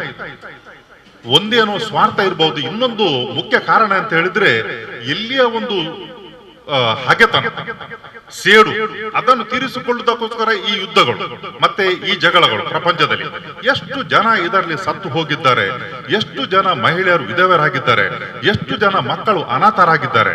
ಇದೆಲ್ಲವೂ ಕೂಡ ಬಂದದ್ದೆಲ್ಲಿ ಅಂತ ಹೇಳಿದ್ರೆ ನಾವು ಹುಡುಕ್ತಾ ಹೋದರೆ ಇದು ಬಂದದ್ದು ಈ ಒಂದು ದ್ವೇಷ ಅಥವಾ ಸೇಡು ಎನ್ನುವಂತ ಒಂದು ವೈರಾಣಿನಿಂದ ಬಂದದ್ದು. ಇದಕ್ಕೆ ಮದ್ದು ಏನು? ನಾವಿಲ್ಲಿ ಕ್ರಿಸ್ಮಸ್ ಹಬ್ಬದ ಈ ಸೌಹಾರ್ದ ಸಮ್ಮಿಲನಕ್ಕೆ ನಾವು ಒಟ್ಟುಗೂಡಿದ್ದೇವೆ. ಯಾವಾಗಲೂ ಹಬ್ಬ ಅಥವಾ ಹುಟ್ಟು ಹಬ್ಬವನ್ನು ಆಚರಣೆ ಮಾಡುವಾಗ ನಾವು ಸಾಮಾನ್ಯವಾಗಿ ಯಾರ ಹಬ್ಬವನ್ನು ಆಚರಣೆ ಮಾಡುತ್ತೇವೆ ಅವರ ಒಂದು ವ್ಯಕ್ತಿತ್ವದ ಬಗ್ಗೆ ನಾವು ಗುಣಗಾನ ಮಾಡುತ್ತೇವೆ. ಈ ಕ್ರಿಸ್ಮಸ್ ಹಬ್ಬವನ್ನು ಆಚರಣೆ ಮಾಡುತ್ತಿರುವಾಗ ಯೇಸು ಸ್ವಾಮಿಯ ವ್ಯಕ್ತಿತ್ವ ಬಗ್ಗೆ ನಾವು ಮಾತನಾಡುತ್ತಿದ್ದರೆ ಅವರು ಪ್ರಪಂಚಕ್ಕೆ ಏನನ್ನು ಕೊಟ್ಟಿದ್ದಾರೆ, what is Jesus contribution to the humanity, ಯೇಸು ಸ್ವಾಮಿ ಈ ಪ್ರಪಂಚಕ್ಕೆ ಏನನ್ನು ಕೊಟ್ಟಿದ್ದಾರೆ ಎಂಬುದನ್ನು ತಿಳಿದುಕೊಂಡ್ರೆ ಮಾತ್ರ ಈ ಹಬ್ಬದ ಅರ್ಥ ನಮಗೆ ತಿಳಿಯುತ್ತದೆ. ಅವರು ಏನನ್ನು ಕೊಟ್ಟಿದ್ದಾರೆ? ಈ ದ್ವೇಷ ಅಥವಾ ಹಗೆತನ ಅದಕ್ಕೆ ಒಂದು ಪ್ರತಿರೋಧಕ ಮದ್ದನ್ನು ಕೊಟ್ಟಿದ್ದಾರೆ. ಅದು ನಾವು ಎಲ್ಲಿ ನೋಡ್ತೇವೆ ಅಂತ ಹೇಳಿದ್ರೆ, ಯೇಸು ಸ್ವಾಮಿ ಶಿಲುಬೆಯ ಮೇಲೆ ಪಾಡುಪಟ್ಟು ಸಾಯುತ್ತಿರುವಾಗ ಅಲ್ಲಿ ಹಲವಾರು ಮಂದಿ ಇದ್ದವು. ಅಲ್ಲಿ ಸೈನಿಕರಿದ್ದರು, ಮತ್ತೆ ಅವರ ವೈರಿಗಳು ಅನೇಕ ಮಂದಿ ಇದ್ದರು. ಅಂತಹ ಸಂದರ್ಭದಲ್ಲಿ ಯಾರಾದರೂ ಈ ಶಿಲುಬೆ ಮರಣವನ್ನು ಹೊಂದುತ್ತಿರುವಾಗ ಬಾಯಿಗೆ ಬಂದಂತ ಬೈಗಳನ್ನು ಆಡುತ್ತಿದ್ದವು. ಯಾಕಂತ ಹೇಳಿದ್ರೆ ಅಷ್ಟೊಂದು ನೋವು ಅಲ್ಲಿ ಇರ್ತಿತ್ತು. ಶಿಲುಬೆಗೆ ಹಾಕೋದಂತ ಹೇಳಿದ್ರೆ ಮೊಳೆಗಳನ್ನು ಜಡಿಯುವುದು, ಮತ್ತೆ ಅಲ್ಲಿ ನೇತಾಡುತ್ತಾ ಸಾಯುವುದಂತ ಹೇಳಿದ್ರೆ ತಾಳಲಾರದಂತ ಒಂದು ನೋವು. ಆ ನೋವನ್ನು ಮರೆತುಕೊಳ್ಳುವುದಕ್ಕೋಸ್ಕರ ಆ ಶಿಲುಬೆಯಲ್ಲಿ ನೇತಾಡುತ್ತಿರುವವರು ಏನು ಮಾಡ್ತಿದ್ದಾರೆ ಅಂತ ಹೇಳ್ತಿದ್ದಾರೆ, ಅವರು ಬೈಗಳನ್ನು ಹೇಳುವುದು ಈ ನೋವನ್ನು ಮರೆತುಕೊಳ್ಳುವುದಕ್ಕೋಸ್ಕರ ಬಾಯಿಗೆ ಬಂದದನ್ನು ಮಾತಾಡ್ತಿದ್ದವರು. ಆದರೆ ಈ ಶಿಲುಬೆಯಲ್ಲಿ ಅಲ್ಲಿ ನರಳುತ್ತಿದ್ದಂತ ಯೇಸು ಸ್ವಾಮಿ ಬೇರೆ ಒಂದು ರೂಪವನ್ನು ಅಲ್ಲಿ ಜನರಿಗೆ ಕೊಟ್ಟರು, ಮತ್ತೆ ತೋರಿಸಿದರು. ಅದೇನಂತ ಹೇಳಿದ್ರೆ, ತಂದೆ ಇವರೆಲ್ಲರೂ ಏನು ಮಾಡುತ್ತಿದ್ದಾರೋ ಅವರಿಗೆ ತಿಳಿಯದು. ದೇವರನ್ನು ಉದ್ದೇಶಿಸಿ ಅವರು ಜನರಿಗೋಸ್ಕರ ಕ್ಷಮೆಯನ್ನು ಬೇಡಿದರು. ಅಲ್ಲಿದ್ದಂತ ಜನರಿಗೆ ಅವರು ಯೇಸು ಸ್ವಾಮಿಯನ್ನು ಜಡಿದರೆ ಈ ಮೊಳೆಗಳಲ್ಲಿ ಶಿಲುಬೆಗೆ ಜನರಿಗೆ ಕ್ಷಮೆಯನ್ನು ಅವರು ಬೇಡಿದರು ದೇವರ ಹತ್ರ. ಇದನ್ನು ನೋಡಿದಂತ ಅಲ್ಲಿದ್ದಂತ ಶತಾಧಿಪತಿ, ಆತನ ಹೆಸರು ಲಾಂಜುನುಸ್, ನಮ್ಮ ಸಂಪ್ರದಾಯ ಹೇಳ್ತಾರೆ. ಆ ಶತಾಧಿಪತಿ ಸೈನ್ಯಾಧಿಕಾರಿ ನೋಡಿ ಬೆರಗಾದ. ಮತ್ತೆ ಏನು ಹೇಳ್ತಾನೆ ಅಂತ ಹೇಳಿದ್ರೆ, ತನ್ನ ಸಂಗಡಿಗ ಹತ್ರ ಈತ ನಿಜವಾಗಿ ಸತ್ಪುರುಷ, ದೇವರ ಕುಮಾರ. ಯಾಕಂತ ಹೇಳಿದ್ರೆ ಈ ಒಂದು ನೋವಿನ ಮಧ್ಯದಲ್ಲಿ ತನ್ನ ವೈರಿಗಳಿಗೆ ಈ ಕ್ಷಮೆ ನೀಡಬೇಕಿದ್ರೆ ಮನುಷ್ಯನ ಈ ಒಂದು ಸ್ವಭಾವದಿಂದ ಸಾಧ್ಯ ಇಲ್ಲ.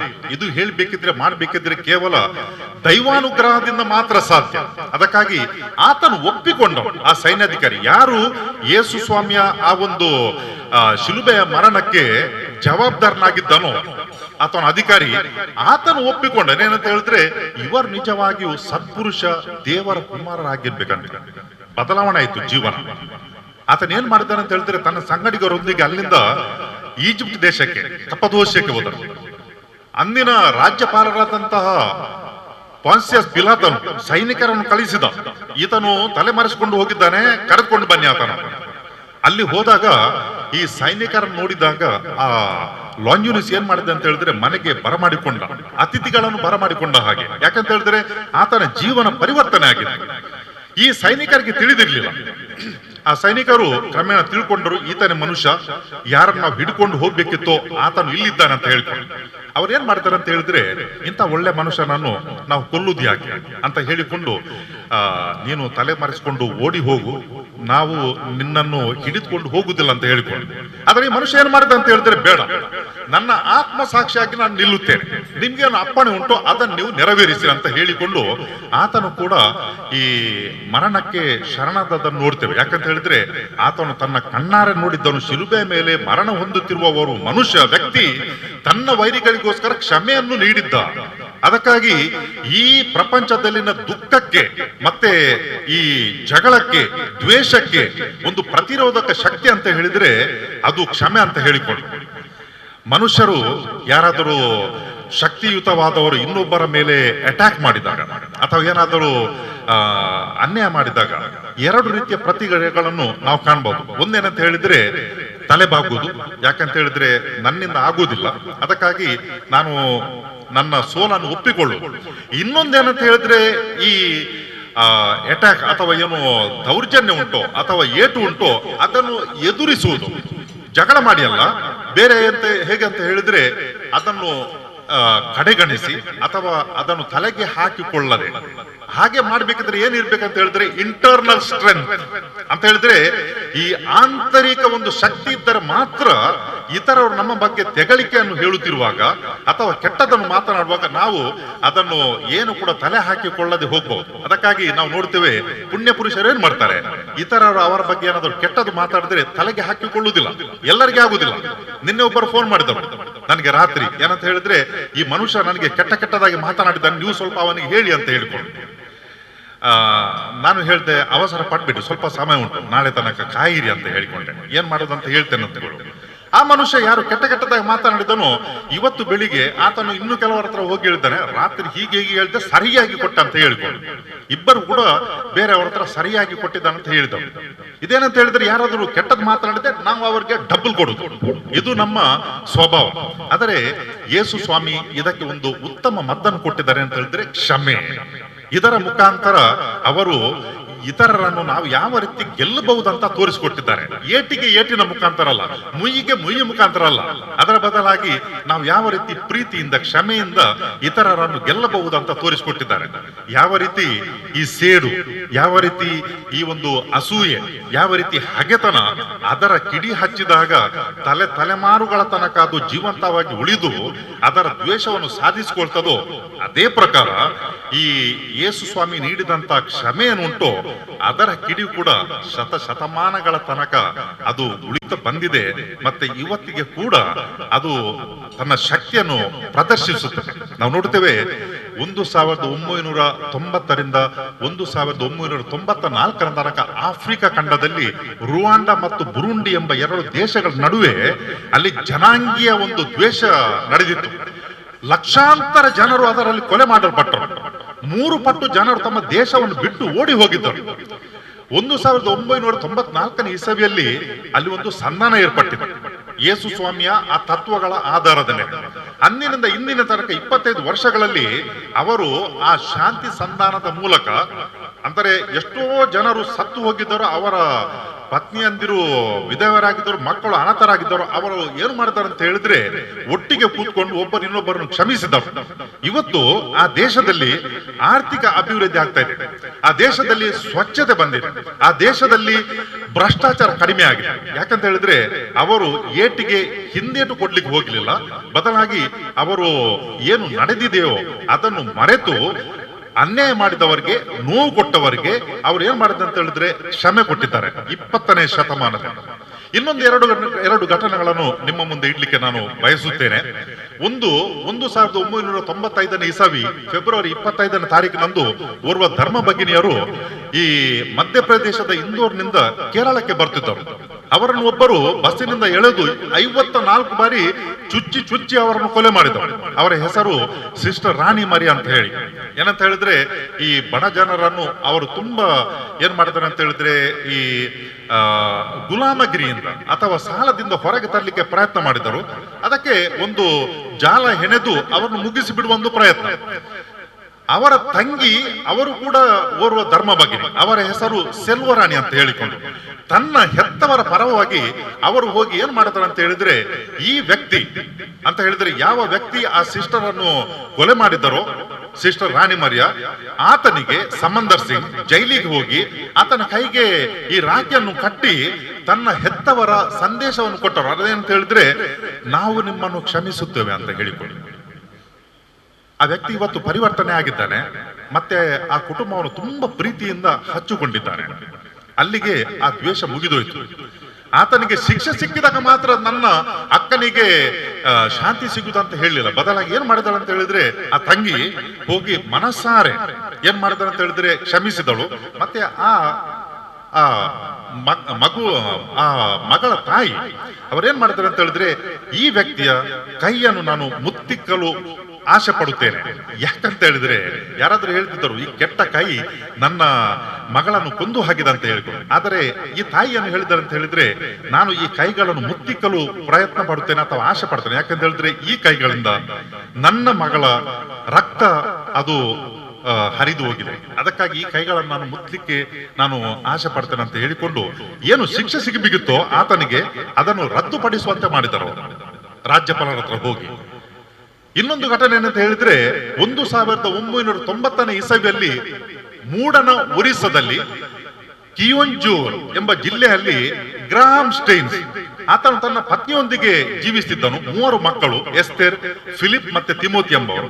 ಒಂದು ದಿವಸ ಅವರ ಹಳ್ಳಿಗೆ ಹೋದಾಗ ಈ ಗ್ರಾಹಂ ಸ್ಟೈನ್ಸ್ ಆತನ 2 ಮಕ್ಕಳು 9 ವರ್ಷದ ಫಿಲಿಪ್ ಮತ್ತೆ 7 ವರ್ಷದ ತಿಮೋತಿ ಅವರು ಜೀಪ್ ನಲ್ಲಿ ರಾತ್ರಿ ಹೊತ್ತಿಗೆ ಮಲಗಿದ್ದರು. ಒಂದು 100 ಮಂದಿ ಜನರು ಬಂದು ಏನ್ ಮಾಡ್ತಾರೆ ಅಂತ ಹೇಳಿದ್ರೆ ಅವರ ಜೀಪ್ ಉಂಟಲ್ಲ ಅದಕ್ಕೆ ಈ ಒಂದು ತಂತಿಯನ್ನು ಸುತ್ತಿದರು. ಯಾಕಂತ ಹೇಳಿದ್ರೆ ಒಳಗಡೆ ಇದ್ದಂತ ಇವರು ಹೊರಕ್ಕೆ ಬರಬಾರದಂತ ಹೇಳಿಕೊಂಡು ಎಣ್ಣೆಯನ್ನು ಸುರಿದು ಬೆಂಕಿಯನ್ನು ಕೊಟ್ಟರು.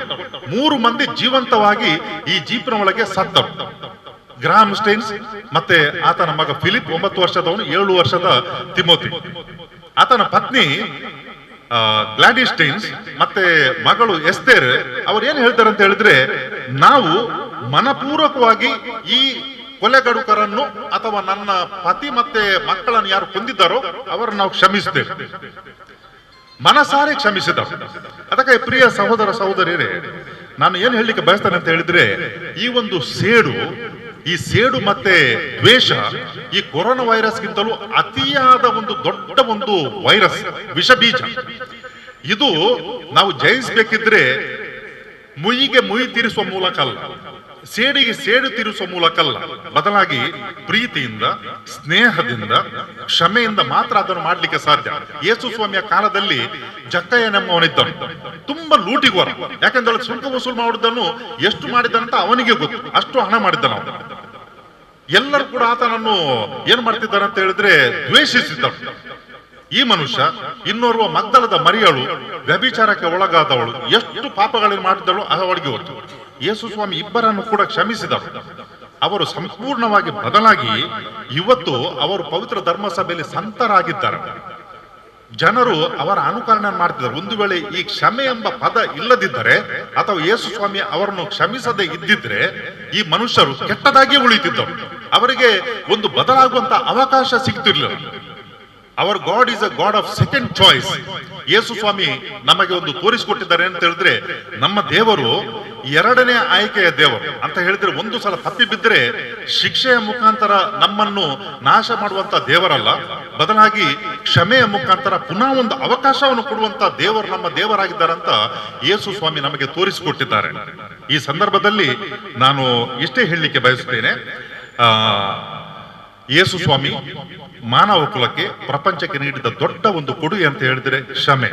ಅದನ್ನು ನಾವು ಪಾಲಿಸಿಕೊಂಡು ಜೀವಿಸಿದರೆ ಸ್ವರ್ಗದ ಅನುಭವನ ಇಲ್ಲಿಯ ಭೂಲೋಕದಲ್ಲಿ ನಾವು ಅನುಭವಿಸಲಿಕ್ಕೆ ಸಾಧ್ಯ. ಅದನ್ನು ಪರಸ್ಪರ ನಾವು ಜೀವಿಸಿ ಬಾಳುವ ಎಲ್ಲರಿಗೆ ಶುಭವಾಗಲಿ, ಶಾಂತಿ ಸಮಾಧಾನ ಎಲ್ಲರಿಗೆ ಬರಲಿ ಅಂತ ಆಶಿಸುತ್ತಾ ನನ್ನ ಮಾತುಗಳನ್ನು ಮುಗಿಸ್ತೇನೆ. Thank you. ವಂದನೆಗಳು ಫಾದರ್. ಇವತ್ತಿನ ಈ ಕಾರ್ಯಕ್ರಮಕ್ಕೆ ಒಂದು ಅತ್ಯುತ್ತಮ ಸಂದೇಶವನ್ನು ತಾವು ನೀಡಿದ್ದೀರಿ. ವಂದನೆಗಳು ಮಗದೊಮ್ಮೆ. ಇವತ್ತಿನ ಕಾರ್ಯಕ್ರಮದ ಇನ್ನೋರ್ವ ಸಂದೇಶ ನೀಡುವವರು ಜನಾಬ್ ಅಬ್ದುಲ್ ಖಾದರ್ ಅವರು, ಸನ್ಮಾರ್ಗ ವಾರಪತ್ರಿಕೆಯ ಸಂಪಾದಕರು, ಸನ್ಮಾರ್ಗ ನ್ಯೂಸ್ ಯೂಟ್ಯೂಬ್ ಚಾನೆಲ್ ಇದರ ನಿರ್ದೇಶಕರು, ಸಾಮಾಜಿಕ ಕಾರ್ಯಕರ್ತರು, ಅನುಭವಿ ಪತ್ರಕರ್ತರು, ಭಾಷಣಕರ್ತರು, ಉತ್ತಮ ವಾಗ್ಮಿ ನಮ್ಮೊಂದಿಗಿದ್ದಾರೆ. ಅವರಿಂದ ಸಂದೇಶ ಆಲಿಸೋಣ. ಬಿಸ್ಮಿಲ್ಲಾಹಿರ್ ರಹಮಾನಿರ್ ರಹೀಮ್. ಅಸ್ಸಲಾಮು ಅಲೈಕುಂ.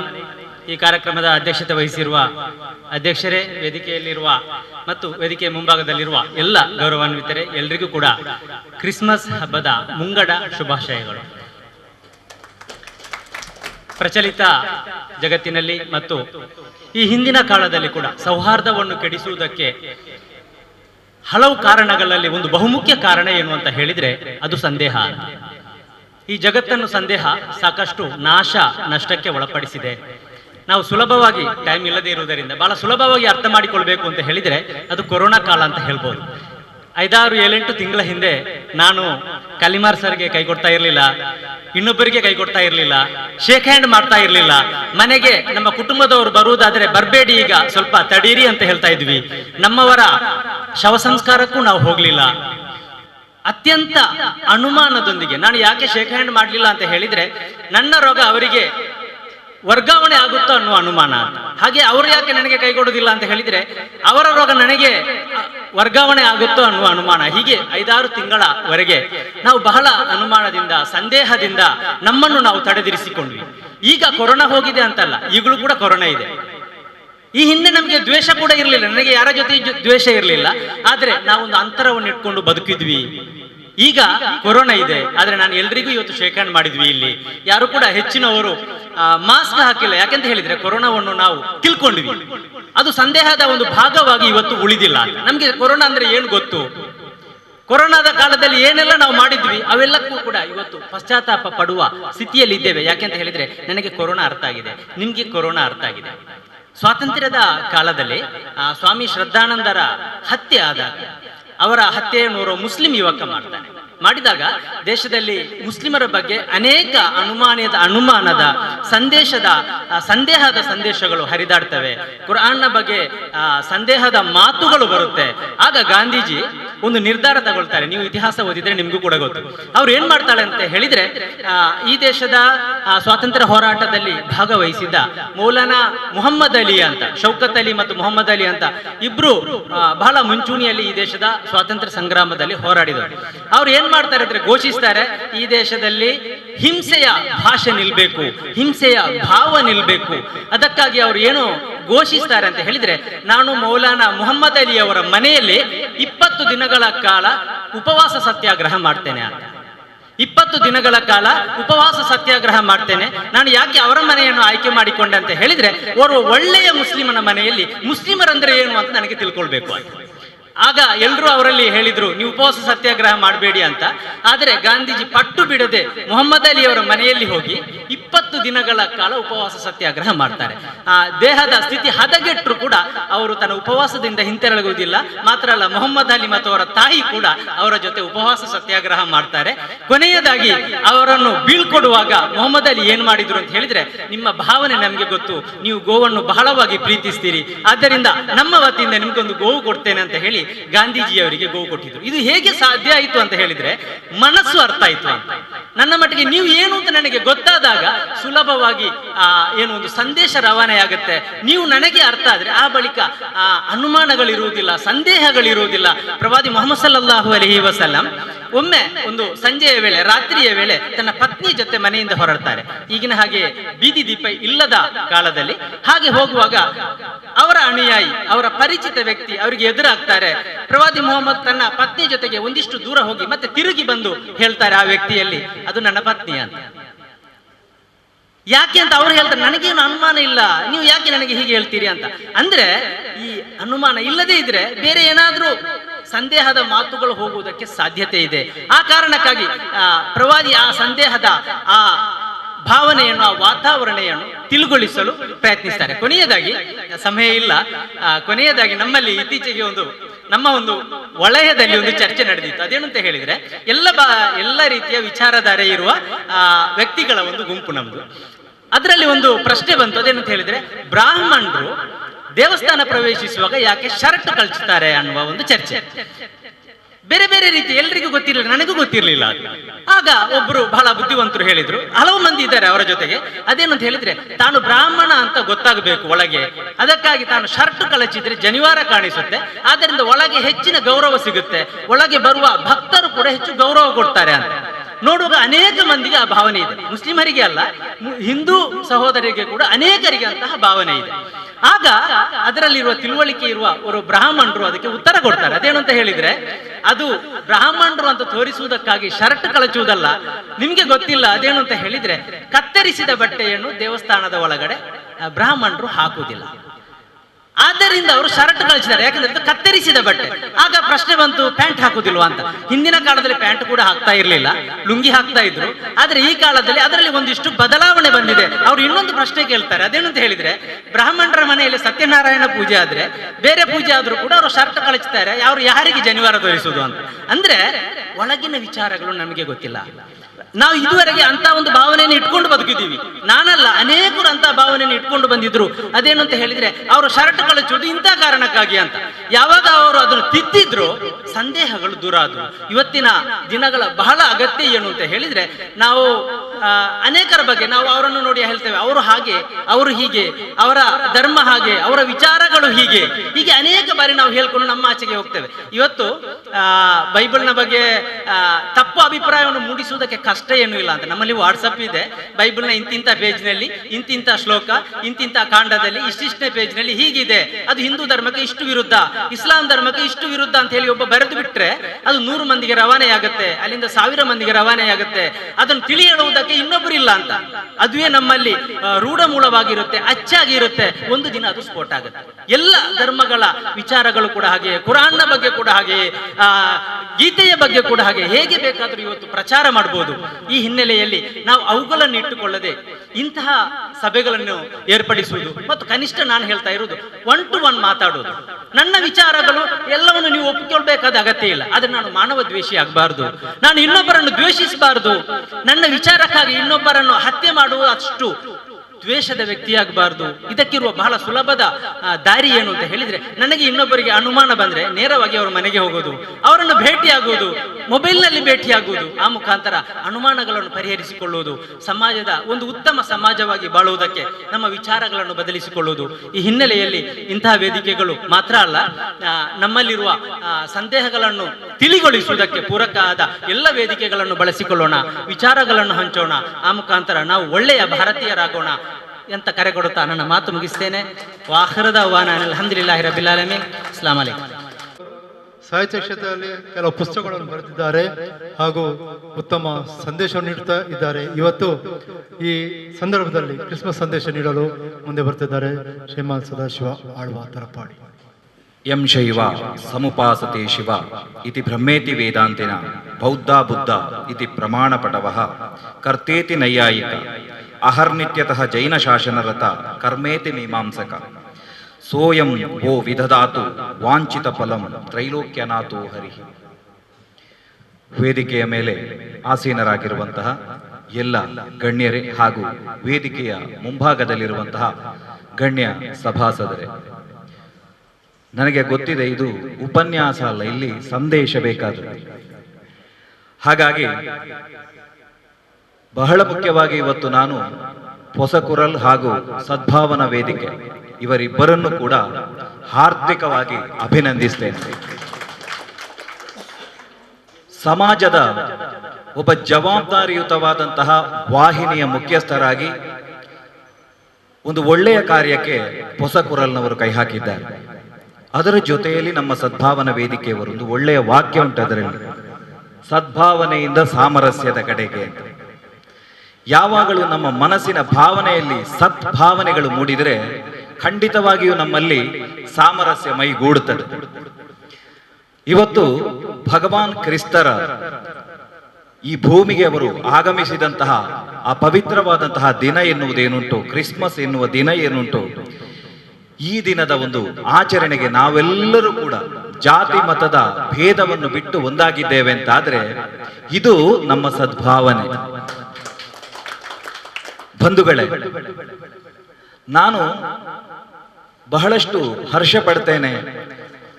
ದೇವರ ಬಗ್ಗೆ ನಾವೆಲ್ಲರೂ ಕೂಡ ನಂಬಿಕೆಯನ್ನು ಹೊಂದಿದವರು. ಹಿಂದೂಗಳು ದೇವರನ್ನು ನಂಬ್ತಾರೆ, ಮುಸ್ಲಿಮರು ದೇವರನ್ನು ನಂಬ್ತೀರಿ, ಕ್ರಿಶ್ಚಿಯನ್ರು ದೇವರನ್ನು ನಂಬ್ತಾರೆ. ಹಾಗಂತ ಆ ದೇವರ ಉಪಾಸನೆಯನ್ನು ಮಾಡುವಲ್ಲಿ ನಮ್ಮಲ್ಲಿ ಇರುವಂತಹ ವ್ಯತ್ಯಾಸಗಳು ಯಾವುದು ಅಂತ ಕೇಳಿದರೆ ಒಂದು ಮಾತ್ರ, ಅದರಲ್ಲಿ ದೇವರು ಅಂತ ಹೇಳುವುದು ಒಂದೇ, ಆದರೆ ನಾವು ಹೆಸರನ್ನು ಮಾತ್ರ ಬದಲಿಸ್ತೇವೆ. ನನಗನ್ನಿಸ್ತದೆ ಬಹು ದೇವತೆಗಳನ್ನು ಆರಾಧಿಸುವಂತಹ ಹಿಂದೂಗಳ ಬಗ್ಗೆ ಉಳಿದವರಿಗೆ ಒಂದು ಸಂಶಯ ಇರಬಹುದು. ಯಥಾರ್ಥಕ್ಕಾದರೂ ಯಾವ ಕ್ರಿಶ್ಚಿಯನ್ ಮತ್ತು ಮುಸ್ಲಿಂ ಧರ್ಮಗಳಲ್ಲಿ ಹೇಳಿದೆಯೋ ಅದೇ ರೀತಿಯಲ್ಲಿ ಹಿಂದೂ ಧರ್ಮದಲ್ಲಿಯೂ ಕೇಳಿದ್ದು ಒಂದೇ ದೇವರು ಅಂತಲೇ, ತಪ್ಪಿಯೂ 2 ದೇವರು 3 ದೇವರು 1000 ದೇವರು ಅಂತ ಹೇಳಲಿಲ್ಲ. ಹಾಗಾದರೆ ಇದು ಯಾಕೆ ಹಾಗೆ ಹೇಳಿದರು? ಪರಮಾತ್ಮಂ ಸತತಂ ಏಕರೂಪಿಣೆ ದಶರೂಪಿಣೆ ಶತಸಹಸ್ರ ರೂಪಿಣೆ ಹೀಗುಂಟು ಶಾಸ್ತ್ರದಲ್ಲಿ. ಏಕಯವ ಹಿ ಭೂತಾತ್ಮನ್ ಭೂತಭೂತೇ ವ್ಯವಸ್ಥಿತ. ಯಾವ ರೀತಿಯಲ್ಲಿ ಆಕಾಶಾತ್ ಪತಿತತೋಯಂ ಯಥಾಗಚ್ಚತಿ ಸಾಗರಂ ಸರ್ವದೇವ ನಮಸ್ಕೃತ್ಯಂ ಕೇಶವಂ ಪ್ರತಿಗಚ್ಚತಿ. ಆಕಾಶದಲ್ಲಿರುವಂತಹ ಅಬ್ರಗಳು ಅಂದ್ರೆ ಮೋಡಗಳಿಂದ ಸುರಿಯಲ್ಪಟ್ಟಂತಹ ಮಳೆ ಅದು ಬೇರೆ ಬೇರೆ ಜಾಗಗಳಲ್ಲಿ ಹೋಗಿ ಬೀಳುತ್ತದೆ. ಹಾಗಂತ ಅದು ಕೆರೆ ಕೊಳ್ಳ ಹಾಗೂ ನದಿಗಳಲ್ಲಿ ಹರಿದು ಅದು ಸಾಗರವನ್ನೇ ಸೇರುತ್ತದೆ. ಹಾಗಾಗಿ ಬೇರೆ ಬೇರೆ ದೇವರುಗಳನ್ನು ಉಪಾಸಿಸಿ ಕೊನೆಗೆ ಅದು ಪರಮಾತ್ಮನಲ್ಲಿ ಐಕ್ಯವಾಗುತ್ತದೆ ಎನ್ನುವುದೇ ಹಿಂದೂ ಧರ್ಮದಲ್ಲಿರುವ ಏಕದೇವೋಪಾಸನೆಯ ಒಂದು ಮರ್ಮ. ಇದನ್ನೇ ವೇದಗಳಲ್ಲಿ ಹೇಳಿದ್ದು. ಹಾಗಾಗಿ ಈ ಬೇರೆ ಬೇರೆ ದೇವರನ್ನು ನಂಬುವಲ್ಲಿ ನಮ್ಮ ವ್ಯತ್ಯಾಸವನ್ನು ಗಮನಿಸಬೇಕಾದದ್ದು ಕಟ್ಟಿಗೆ ಉರಿಯುವ ದೆಸೆಯಿಂದ ಬೆಂಕಿಗೆ ಆಕಾರ ಅಂತ ಹೇಳುವ ಹಾಗೆ ನಾವು ದೇವರಿಗೆ ಬೇರೆ ಬೇರೆ ರೂಪಗಳನ್ನು ಹಿಂದೂ ಧರ್ಮದಲ್ಲಿ ಯಾಕೆ ಕೊಟ್ಟಿದ್ದೇವೆ ಅಂತ ಕೇಳಿದರೆ ಅದು ಅವರವರದ್ದಾದಂತಹ ಉಪಾಸ್ಯ ದೇವತೆಯನ್ನು ಉಪಾಸಿಸುವ ಉಪಾಸಕನ ಭಕ್ತಿ. ಈಗ ಬೆಂಕಿಗೆ ಒಂದು ಸ್ವಂತವಾದ ಆಕಾರ ಉಂಟು ಅಂತ ಕೇಳಿದ್ರೆ ಇಲ್ಲ.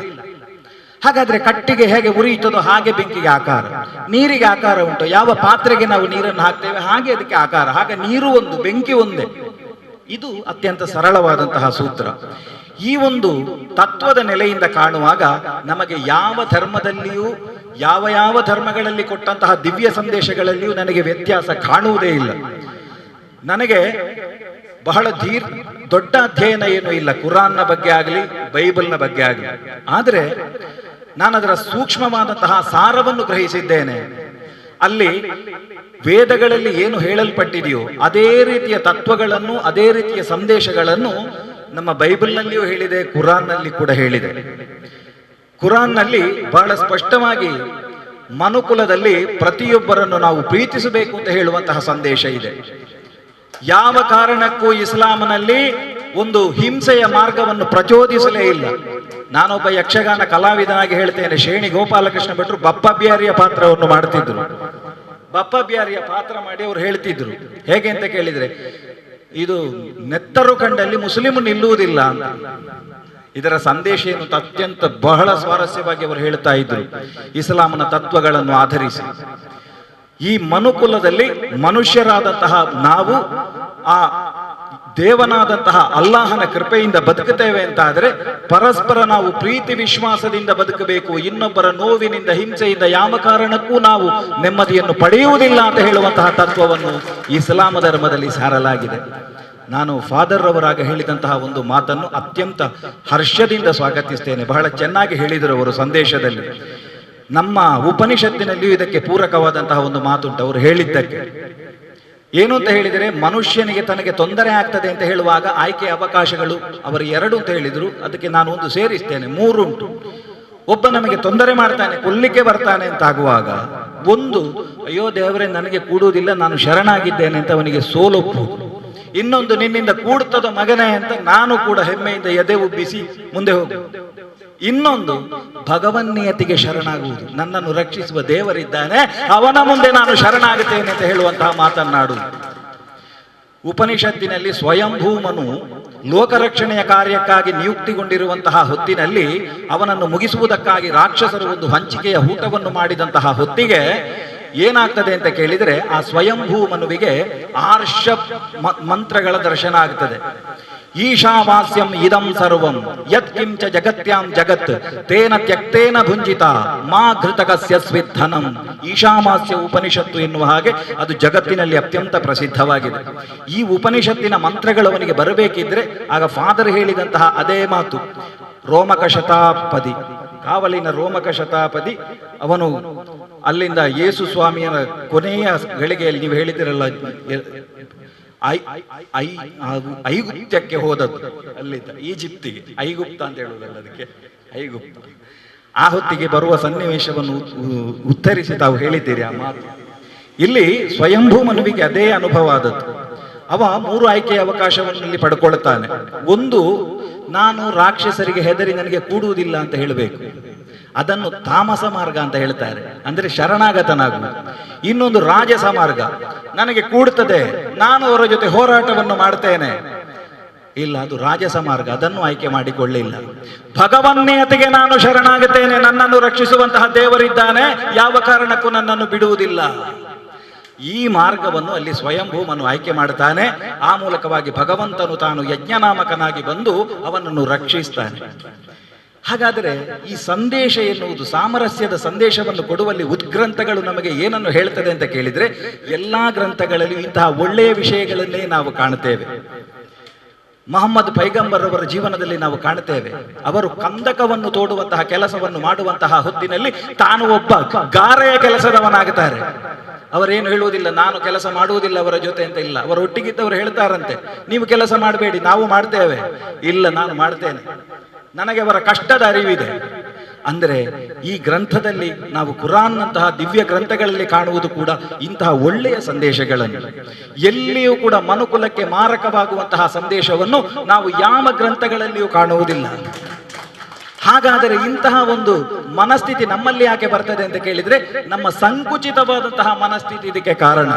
ನಾವು ವಿಶಾಲವಾದಂತಹ ಮನೋಭಾವದಿಂದ ಗ್ರಂಥಗಳನ್ನು ತೆರೆದು ಅದರ ಅಧ್ಯಯನವನ್ನು ಮಾಡಿದರೆ ಈ ಮಹಾತ್ಮರೆಲ್ಲ ಸುಮ್ಮನೆ ಮಹಾತ್ಮರಾಗಲಿಲ್ಲ, ಯೇಸು ಕ್ರಿಸ್ತರು ಸುಮ್ಮನೆ ಮಹಾತ್ಮರಾಗಲಿಲ್ಲ, ಮೊಹಮ್ಮದ್ ಪೈಗಂಬರ್ ಅವರು ಸುಮ್ಮನೆ ಮಹಾತ್ಮರಾಗಲಿಲ್ಲ, ಶ್ರೀರಾಮಚಂದ್ರ ಸುಮ್ಮನೆ ಒಬ್ಬ ಮಹಾವ್ಯಕ್ತಿಯಾಗಿ ದೇವರಾಗಲಿಲ್ಲ. ಅವರ ಜೀವನದಲ್ಲಿ ವಾಕ್ಯವನ್ನು ಹೇಗೆ ಆಡಿದರು, ಆಲೋಚಿಸಿದರು, ಅದೇ ರೀತಿಯಲ್ಲಿ ಅವರದನ್ನು ಮಾಡಿ ತೋರಿಸಿದ್ದಾರೆ ಜಗತ್ತಿನಲ್ಲಿ. ಕಾಯೇನ ವಾಚ ಮನಸ, ಅವರು ಒಂದೇ ರೀತಿಯದ್ದಾದಂತಹ ಒಂದು ಪ್ರವೃತ್ತಿಗೆ ತೊಡಗಿದ್ದರಿಂದ ಅವರು ಇವತ್ತು ಜಗತ್ತಿನಲ್ಲಿ ಮಹಾತ್ಮರಾಗಿ ಗುರುತಿಸಿಕೊಂಡಿದ್ದಾರೆ. ಪವಿತ್ರವಾದಂತಹ ಒಂದು ಹಬ್ಬ ಕ್ರಿಸ್ಮಸ್, ಅದರ ಆಚರಣೆಯ ಒಂದು ಸಂದರ್ಭದಲ್ಲಿ ನಾವಿದ್ದೇವೆ. ನಮ್ಮ ದೇಶ ಭಾರತ ಸೌಹಾರ್ದತೆಯ ನೆಲೆವೀಡು. University in diversity is the unique feature of this nation. ನಾವಿದನ್ನೆಲ್ಲ ಒಪ್ಪಿಕೊಂಡವರು. ಹಾಗಿದ್ದರೆ ಅಂತಹ ಒಂದು ವಿಶೇಷವಾದಂತಹ ಒಂದು ಗುಣಲಕ್ಷಣವನ್ನು ಹೊಂದಿರುವಂತಹ ಈ ದೇಶದಲ್ಲಿ ನಾವು ಇವತ್ತು ಆ ಕ್ರಿಸ್ತನ ಆ ಉದಾತ್ತವಾದ ಸಂದೇಶ ಎನ್ನುವುದು ಏನು, ಆ ಒಂದು ದೇವವಾಣಿ ಎಂದು ಕರೆಯಲ್ಪಡುವಂತಹ ಬೈಬಲ್ನಲ್ಲಿ ಉಂಟೋ ಅದನ್ನು ಆಚರಿಸಬೇಕಾದಂತಹ ಕರ್ತವ್ಯದಲ್ಲಿ ನಾವಿದ್ದೇವೆ. ಫಾದರ್ ಅವರು ಬಹಳ ಚೆನ್ನಾಗಿ ವಿವರಿಸಿದರು. ಪಿಲಾತನು ಯೇಸುವಿಗೆ ವಧ್ಯನೆಂದು ತಾನು ಶಾಸನವನ್ನು ಬರೆಯಿಸಿ ಆ ಮೂಲಕವಾಗಿ ಗೊಲ್ಗೋಥಾ ಎನ್ನುವಂತಹ ಗಿರಿ, ಶಿಲುಬೆ, ವಧ್ಯಸ್ಥಾನ ಎಂದು ಕರೆಯಲ್ಪಡುವ ಆ ಶಿಲುಬೆಗೆ ಏರಿಸುವಂತಹ ಹೊತ್ತಿನಲ್ಲಿ 2 ಮಂದಿ ಕಳ್ಳರ ಜೊತೆಯಲ್ಲಿ ಈ ಯೇಸುವನ್ನೂ ಕೂಡ ಒಂದು ಶಿಲುಬೆಯನ್ನು ಹೆಗಲಿಗೆ ಏರಿಸಿ ಅವನ ಮೂಲಕವಾಗಿ ಹೊರಿಸಿ ಆ ಗೊಲ್ಗೊಥಾ ಗಿರಿಯಲ್ಲಿ ಆ ಶಿಲುಬೆಗೆ ಏರಿಸುವಂತಹ ಹೊತ್ತಿಗೆ ಕೆಂಪು ಹಚ್ಚಡವನ್ನು ಹೊದಿಸ್ತಾರೆ, ತಲೆಗೆ ಮುಳ್ಳಿನ ಕಿರೀಟವನ್ನು ಇಡುತ್ತಾರೆ. ಅಷ್ಟು ಮಾತ್ರ ಅಲ್ಲ, ಬಾಸುಂಡೆಗಳು ಬರುವ ಹಾಗೆ ಹಿಡಿದು ಬಾರಿಸ್ತಾರೆ. ಆ ಹೊತ್ತಿನಲ್ಲಿ ಕೂಡ ಆ ಯೇಸು ಸ್ವಾಮಿ ಆ ಶಿಲುಬೆಯಲ್ಲಿದ್ದಾಗ ಅವರ ಬಾಯಿಯಿಂದ ಬಂದಂತಹ ವಾಕ್ಯ ಒಂದೇ, ಪ್ರಭುವೇ ಇವರನ್ನು ಕ್ಷಮಿಸು, ಇವರು ಏನು ಮಾಡುತ್ತಿದ್ದಾರೆ ಎಂದು ಇವರು ಅರಿಯರು. ಹಾಗಿದ್ರೆ ತನ್ನ ನೋವಿನಲ್ಲಿ ಪ್ರಪಂಚದ ಉಳಿದ ಜನರ ಆ ಹಿಂಸೆಯನ್ನು ಕ್ಷಮಿಸುವಂತಹ ಉದಾತ್ತ ಗುಣ ಎನ್ನುವುದೇನುಂಟು, ಇದು ಮನುಕುಲಕ್ಕೆ ಕೊಟ್ಟಂತಹ ದಿವ್ಯ ಸಂದೇಶ ಆ ಭಗವಾನ್ ಯೇಸು ಸ್ವಾಮಿ. ನಾವು ಇವತ್ತು ಅದನ್ನು ಆಚರಿಸಬೇಕು. ನಮ್ಮ ಎಷ್ಟೋ ಮಹಾತ್ಮರು ಪ್ರಪಂಚಕ್ಕೆ ಸಾರಿ ಸಾರಿ ಹೇಳಿದ್ದಾರೆ, ಮನುಕುಲದ ರಕ್ತಮಯ ಇತಿಹಾಸ ಕೂಗಿತ್ತು, ನೆಲವು ನಂದನವಾಗಲಿನ್ನೇನು ಬೇಕು, ತಿಳಿವು ತುಂಬಿದ ಕಣ್ಣು, ಒಲವು ತುಂಬಿದ ಎದೆ, ಛಲವನರಿಯದ ಬದುಕು, ಇಷ್ಟು ಸಾಕು. ಇಂತಹ ಒಂದು ಉದಾತ್ತ ಸಂದೇಶವನ್ನು ಕೊಟ್ಟಂತಹ ಉದ್ಗ್ರಂಥವಾದಂತಹ ಯಾವ ಬೈಬಲ್ನ ಸಂದೇಶಗಳಿದೆಯೋ ಅದನ್ನು ಇವತ್ತಿನ ಈ ಒಂದು ಕ್ರಿಸ್ಮಸ್ನ ಈ ಶುಭ ಅವಸರದಲ್ಲಿ, ಈ ಶುಭ ಸಂದರ್ಭದಲ್ಲಿ ನಾವೆಲ್ಲರೂ ಕೂಡ ಸೇರಿ ಅದನ್ನು ಅಳವಡಿಸಿಕೊಳ್ಳೋಣ. ಕೇವಲ ಹಬ್ಬಗಳನ್ನು ಆಚರಿಸಿದರೆ ಸಾಕಾಗುವುದಿಲ್ಲ, ಆ ಸಂದೇಶಗಳನ್ನು ನಾವು ಖಂಡಿತವಾಗಿ ನಮ್ಮ ಜೀವನದಲ್ಲಿ ಅದನ್ನು ಅಳವಡಿಸಿಕೊಳ್ಳಬೇಕು. ನನಗೆ ಬಹಳ ಹೆಮ್ಮೆ ಇದೆ, ನಾನು 3 ಧರ್ಮಗಳ ಶಾಲೆಯಲ್ಲಿ ಅಧ್ಯಯನ ಮಾಡಿದವರು. ನನ್ನ ಪ್ರೈಮರಿ ಶಾಲೆ ಆದದ್ದು ಶ್ರೀ ದುರ್ಗಾ ಪರಮೇಶ್ವರಿ ಪ್ರಸಾದಿತ ಹಿರಿಯ ಪ್ರಾಥಮಿಕ ಶಾಲೆ ದೇವಿಪುರ ತಲಪಾಡಿ. ಆಮೇಲೆ ನಾನು ಹೈಸ್ಕೂಲ್ ಉಚ್ಚಿಲದಲ್ಲಿ ಕಲಿತರೆ, ನಾನು PUC ಮಾಡಿದ್ದು ಸೈಯದ್ ಮದನಿ ಕಾಲೇಜಿನಲ್ಲಿ, ಅಲೇಕಳ ಉಳ್ಳಾಲದ ಮದನಿ ಕಾಲೇಜಿನಲ್ಲಿ ನನ್ನ PUC ಮಾಡಿದೆ. ನನ್ನ ಡಿಗ್ರಿ ಮಾಡಿದ್ದು ಸಂತ ಅಲೋಷಿಯಸ್ ಕಾಲೇಜು ಮಂಗಳೂರು. ನಮಗೆ ಅಲ್ಲಿ ಮದನಿ ಕಾಲೇಜಲ್ಲಿರುವಾಗ ಕುರಾನ್ನ ಬಗ್ಗೆ ಎದ್ದು ನಿಂತು ಪ್ರಾರ್ಥನೆ ಮಾಡಲಿಕ್ಕಿತ್ತು. ನನಗೆ ಆಗ ಬಾಯಿಪಾಠ ಬರ್ತಿತ್ತು, ಈಗ ಬರುವುದಿಲ್ಲ. ಅಹುದು ಬಿಲ್ಲಾಹಿ ಮಿನಶ್ ಶೈತಾನಿರ್ ರಜೀಮ್ ಇಹ್ದಿನಸ್ ಸಿರಾತುಲ್ ಮುಸ್ತಕೀಮ್ ಸಿರಾತುಲ್ ಲದೀನ ಅಲೈಹಿಮ್. ಸರಿ ಬರುವುದಿಲ್ಲ ಸ್ವಾಮಿ, ಕ್ಷಮಿಸಿ. ಆದರೆ ನಾನು ಅದನ್ನು ಅತ್ಯಂತ ಗೌರವದಿಂದ ಪ್ರಾರ್ಥಿಸ್ತಾ ಇದ್ದೆ. ಕುರಾನ್ನ ಮೊದಲ ಅಧ್ಯಾಯದಲ್ಲಿ ಬರುವ 6ನೇದು 7ನೇದು ವರೆಗಿನ ಶ್ಲೋಕ ಅಂತ ಕಾಣುತ್ತದೆ. ಹಾಗಂತ ಅಲ್ಲಿ ಬರುವುದು ಹಾಗೆ ಭಗವನ್ಯತೆಗೆ ಶರಣಾಗುವಂತಹ ತತ್ವವನ್ನೇ ಆ ಕುರಾನ್ನಲ್ಲಿ ಹೇಳಲಾಗಿದೆ. ಅಷ್ಟು ಮಾತ್ರ ಅಲ್ಲ, ಯಾವ ಅಲೋಷಿಯಸ್ ಕಾಲೇಜಿಗೆ ಇವತ್ತಿಗೂ ನಾನು ಹೋಗುವಾಗ ಕೈ ಮುಗಿಯುತ್ತೇನೆ. ಯಾಕಂದ್ರೆ ಅತ್ಯಂತ ಬಡತನದಲ್ಲಿ ನಾನಿದ್ದಾಗ ಈವ್ನಿಂಗ್ ಕಾಲೇಜಿಗೆ ಹೋಗುವಾಗ ನನಗೆ ಊಟ ಕೊಟ್ಟು ನನ್ನನ್ನು ಸಲಹಿದಂತಹ ಒಂದು ಕಾಲೇಜ್. ಹಾಗಾಗಿ ಅಲ್ಲಿ ಆ ಕ್ರಿಸ್ತನ ನಿಜವಾದ ಸಂದೇಶವನ್ನು ನಾನು ಆ ಪ್ರೀತಿಯನ್ನಲ್ಲಿ ಕಂಡಿದ್ದೇನೆ. ಅಷ್ಟು ಹಿತವಾಗಿ ಅಲ್ಲಿ ನನಗೆ ವಿದ್ಯೆಯನ್ನು ಕಲಿಸಿದ್ದಾರೆ. ಈ ಋಣ ನನಗಿದೆ. ಅಷ್ಟು ಮಾತ್ರ ಅಲ್ಲ, ನಮ್ಮ ಸೈಯದ್ ಮದನಿ ಇದರ ಸಮೂಹ ಸಂಸ್ಥೆಗಳ ಅಧ್ಯಕ್ಷರಾಗಿದ್ದವರು ಹಾಜಿ UK ಇಬ್ರಾಹಿಂ ರವರು, ಉಳ್ಳಾಲದ ಬ್ರಹ್ಮ ಅಂತ ಹೇಳುವಂತಹ ಹೆಸರನ್ನು ಪಡೆದಂತಹ ಒಬ್ಬ ಪುಣ್ಯಾತ್ಮ ಇವತ್ತು ನಮ್ಮನ್ನು ಬಿಟ್ಟು ಹೋಗಿದ್ದಾರೆ. ಇದೇ ನಮ್ಮ ರತ್ನಂ ಹೋಟೆಲ್ನ ಎದುರುಗಡೆ ನಮ್ಮ ವೃಂದಾವನ ಹೋಟೆಲ್ನಲ್ಲಿ ಆಗಿನ ಕಾಲದ ಲಯನ್ಸ್ ಕ್ಲಬ್ಬಿನ ಒಂದು ಕಾರ್ಯಕ್ರಮದಲ್ಲಿ ನಾನು ಭಾಷಣದ ಒಬ್ಬ ಸ್ಪರ್ಧಿಯಾಗಿ ಹೋಗಿದ್ದೆ. ಆವತ್ತು ಆ ಹಿರಿ ಜೀವ ಅಲ್ಲಿ ಅಧ್ಯಕ್ಷ ಸ್ಥಾನದಲ್ಲಿ ನಿಂತು ಒಂದು ಮಾತು ಹೇಳಿದ್ರು, ನನಗೆ ಈಗಲೂ ನೆನಪಿದೆ. ಅವರು ಹೇಳ್ತಾರೆ, ಹಾಜಿ UK ಇಬ್ರಾಹಿಂ ರವರು, ಒಬ್ಬ ಕುರುಡ ದಾರಿ ನಡೆಯುತ್ತಾ ಇದ್ದಾನೆ, ಕೈಯಲ್ಲಿ ಒಂದು ಕಂದೀಲು ಹಿಡಿದಿದ್ದಾನೆ. ಕಂದೀಲು ಅಂತ ಹೇಳಿದ್ರೆ ದೀಪದ ಹಣತೆ. ಆ ಹಣತೆಯನ್ನು ಹಿಡಿದುಕೊಂಡು ಈ ಕುರುಡ ಸಾಗುತ್ತಾನಂತೆ. ಒಬ್ರು ಕೇಳಿದ್ರಂತೆ ಹೋಗುವಾಗ, ಸ್ವಾಮಿ ಇದು ನಿಮಗೆ ಕಣ್ಣು ಕಾಣುವುದಿಲ್ಲ, ನೀವು ಇದ್ಯಾರಿಗೆ ಕಂದೀಲು ಹಿಡಿಯುವುದು? ನನಗೆ ಕಣ್ಣು ಕಾಣುವುದಿಲ್ಲ ಸರಿ, ಆದರೆ ಕಣ್ಣು ಕಾಣುವವರಿದ್ದಾರಲ್ಲ, ಈಗ ಕತ್ತಲು ಅಂತ ನನಗೆ ಗೊತ್ತಿದೆ, ಅಂಥವರಿಗೆ ಸಾಗುವುದಕ್ಕೆ ಬೇಕಾಗಿ ನಾನು ಈ ಒಂದು ಕಂದೀಲನ್ನು ಹಿಡಿಯುತ್ತಾ ಇದ್ದೇನೆ. ಅದು ಮಾತನ್ನು ಅವರು ಆಡಿದ್ದು ಮಾತ್ರ ಅಲ್ಲ, ಇವತ್ತು ಇಡೀ ಉಳ್ಳಾಲದ ಅಷ್ಟು ಸಂಸ್ಥೆಗಳಿಗೆ ಅವರು ಹಿರಿಯರಾಗಿ ಅದನ್ನು ನಿರ್ದೇಶನ ಮಾಡಿದ್ರು ಅಂತ ಹೇಳಿದರೆ ಅವರೊಬ್ಬ ಅಜಾತ ಶತ್ರುವಾಗಿ ಮೆರೆದವರು. ಅಂತಹ ಹಿರಿಯರು ಕಟ್ಟಿದಂತಹ ಸಂಸ್ಥೆಯಲ್ಲಿ ಕಲಿತಂತಹ ಋಣ ನನಗಿದೆ. ಹಾಗಿರುವಾಗ ಇವತ್ತಿನ ಈ ಒಂದು ಸಾಮರಸ್ಯದ ಈ ಸಂದೇಶವನ್ನು ಕೊಡುವಲ್ಲಿ ನಾವೆಲ್ಲರೂ ಕೂಡ ಒಂದೇ ತಾಯಿಯ ಮಕ್ಕಳಾಗಿ ಬದುಕುವ, ಈ ದ್ವೇಷ, ಹಿಂಸೆ ಇದೆಲ್ಲವನ್ನು ಬಿಟ್ಟು ಮನುಷ್ಯನನ್ನು ಪ್ರೀತಿಸುವಂತಹ ಒಂದು ಕಲೆಯನ್ನು ನಾವು ಕಲಿತದ್ದು ಹೌದು ಅಂತಾದರೆ ನಮ್ಮಲ್ಲಿ ಬದುಕು ಖಂಡಿತ ನಂದನಾಗುವುದಕ್ಕೆ ಅವಕಾಶ ಇದೆ. ಇಂತಹ ಕಾರ್ಯಕ್ರಮಗಳಿಗೆ ಹೊಸಕುರಲ್ನವರು, ಸದ್ಭಾವನಾ ವೇದಿಕೆಯವರು ಮಾಡಿದ್ದಾರೆ. ಇಂತಹ ಕಾರ್ಯಕ್ರಮಗಳು ವರ್ಷಕ್ಕೆ 10 ಆಗಲಿ, 100 ಆಗಲಿ, 1000 ಆಗಲಿ, ನಮ್ಮ ಆ ಬಾಂಧವ್ಯ ಹಾಗೆ ಮುಂದುವರಿಯಲಿ ಅಂತ ಹೇಳಿ ಸಂದೇಶವನ್ನು ಕೊಡುತ್ತಾ ಅವಕಾಶಕ್ಕಾಗಿ ವಂದಿಸಿ ನನ್ನೆರಡು ಮಾತುಗಳನ್ನು ಮುಗಿಸ್ತೇನೆ. ಬಹಳ ಅತ್ಯುತ್ತಮವಾಗಿ ಇವತ್ತಿನ ಈ ಸಂದೇಶ ನೀಡಿದ ನಿಮ್ಮೆಲ್ಲರ ಆತ್ಮೀಯರಾದ ಶ್ರೀಮಾನ್ ಸದಾಶಿವ ಆಳವರವರಿಗೆ ವಂದನೆಗಳು. ಕ್ರಿಸ್ಮಸ್ ಹಬ್ಬ ಅಂದರೆ ಎಲ್ಲರಿಗೂ ಒಂದು ವಿಶೇಷ.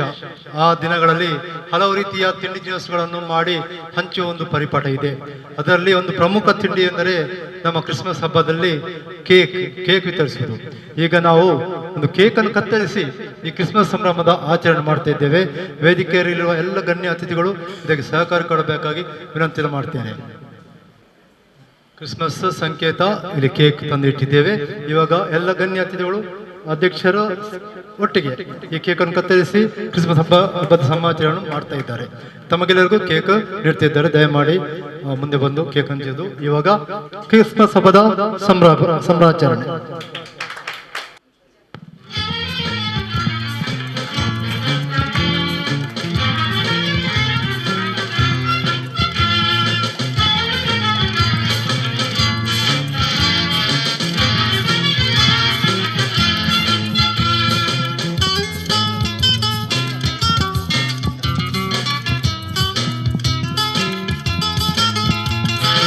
ಇಂದು ನಾವು ಹಾಡುವೆವು ಶುಭಾಶಯ ಶುಭಾಶಯ, ಇಂದು ನಾವು ಕೋರುವೆವು ಶುಭಾಶಯ ಶುಭಾಶಯ, ಇಂದು ನಾವು ಹಾಡುವೆವು ಶುಭಾಶಯ ಶುಭಾಶಯ, ಇಂದು ನಾವು ಕೋರುವೆವು ಶುಭಾಶಯ ಶುಭಾಶಯ ಶುಭಾಶಯ ಶುಭಾಶಯ. ಲಲಾ ಲಲಾ ಲಲಾ ಲಲಾ.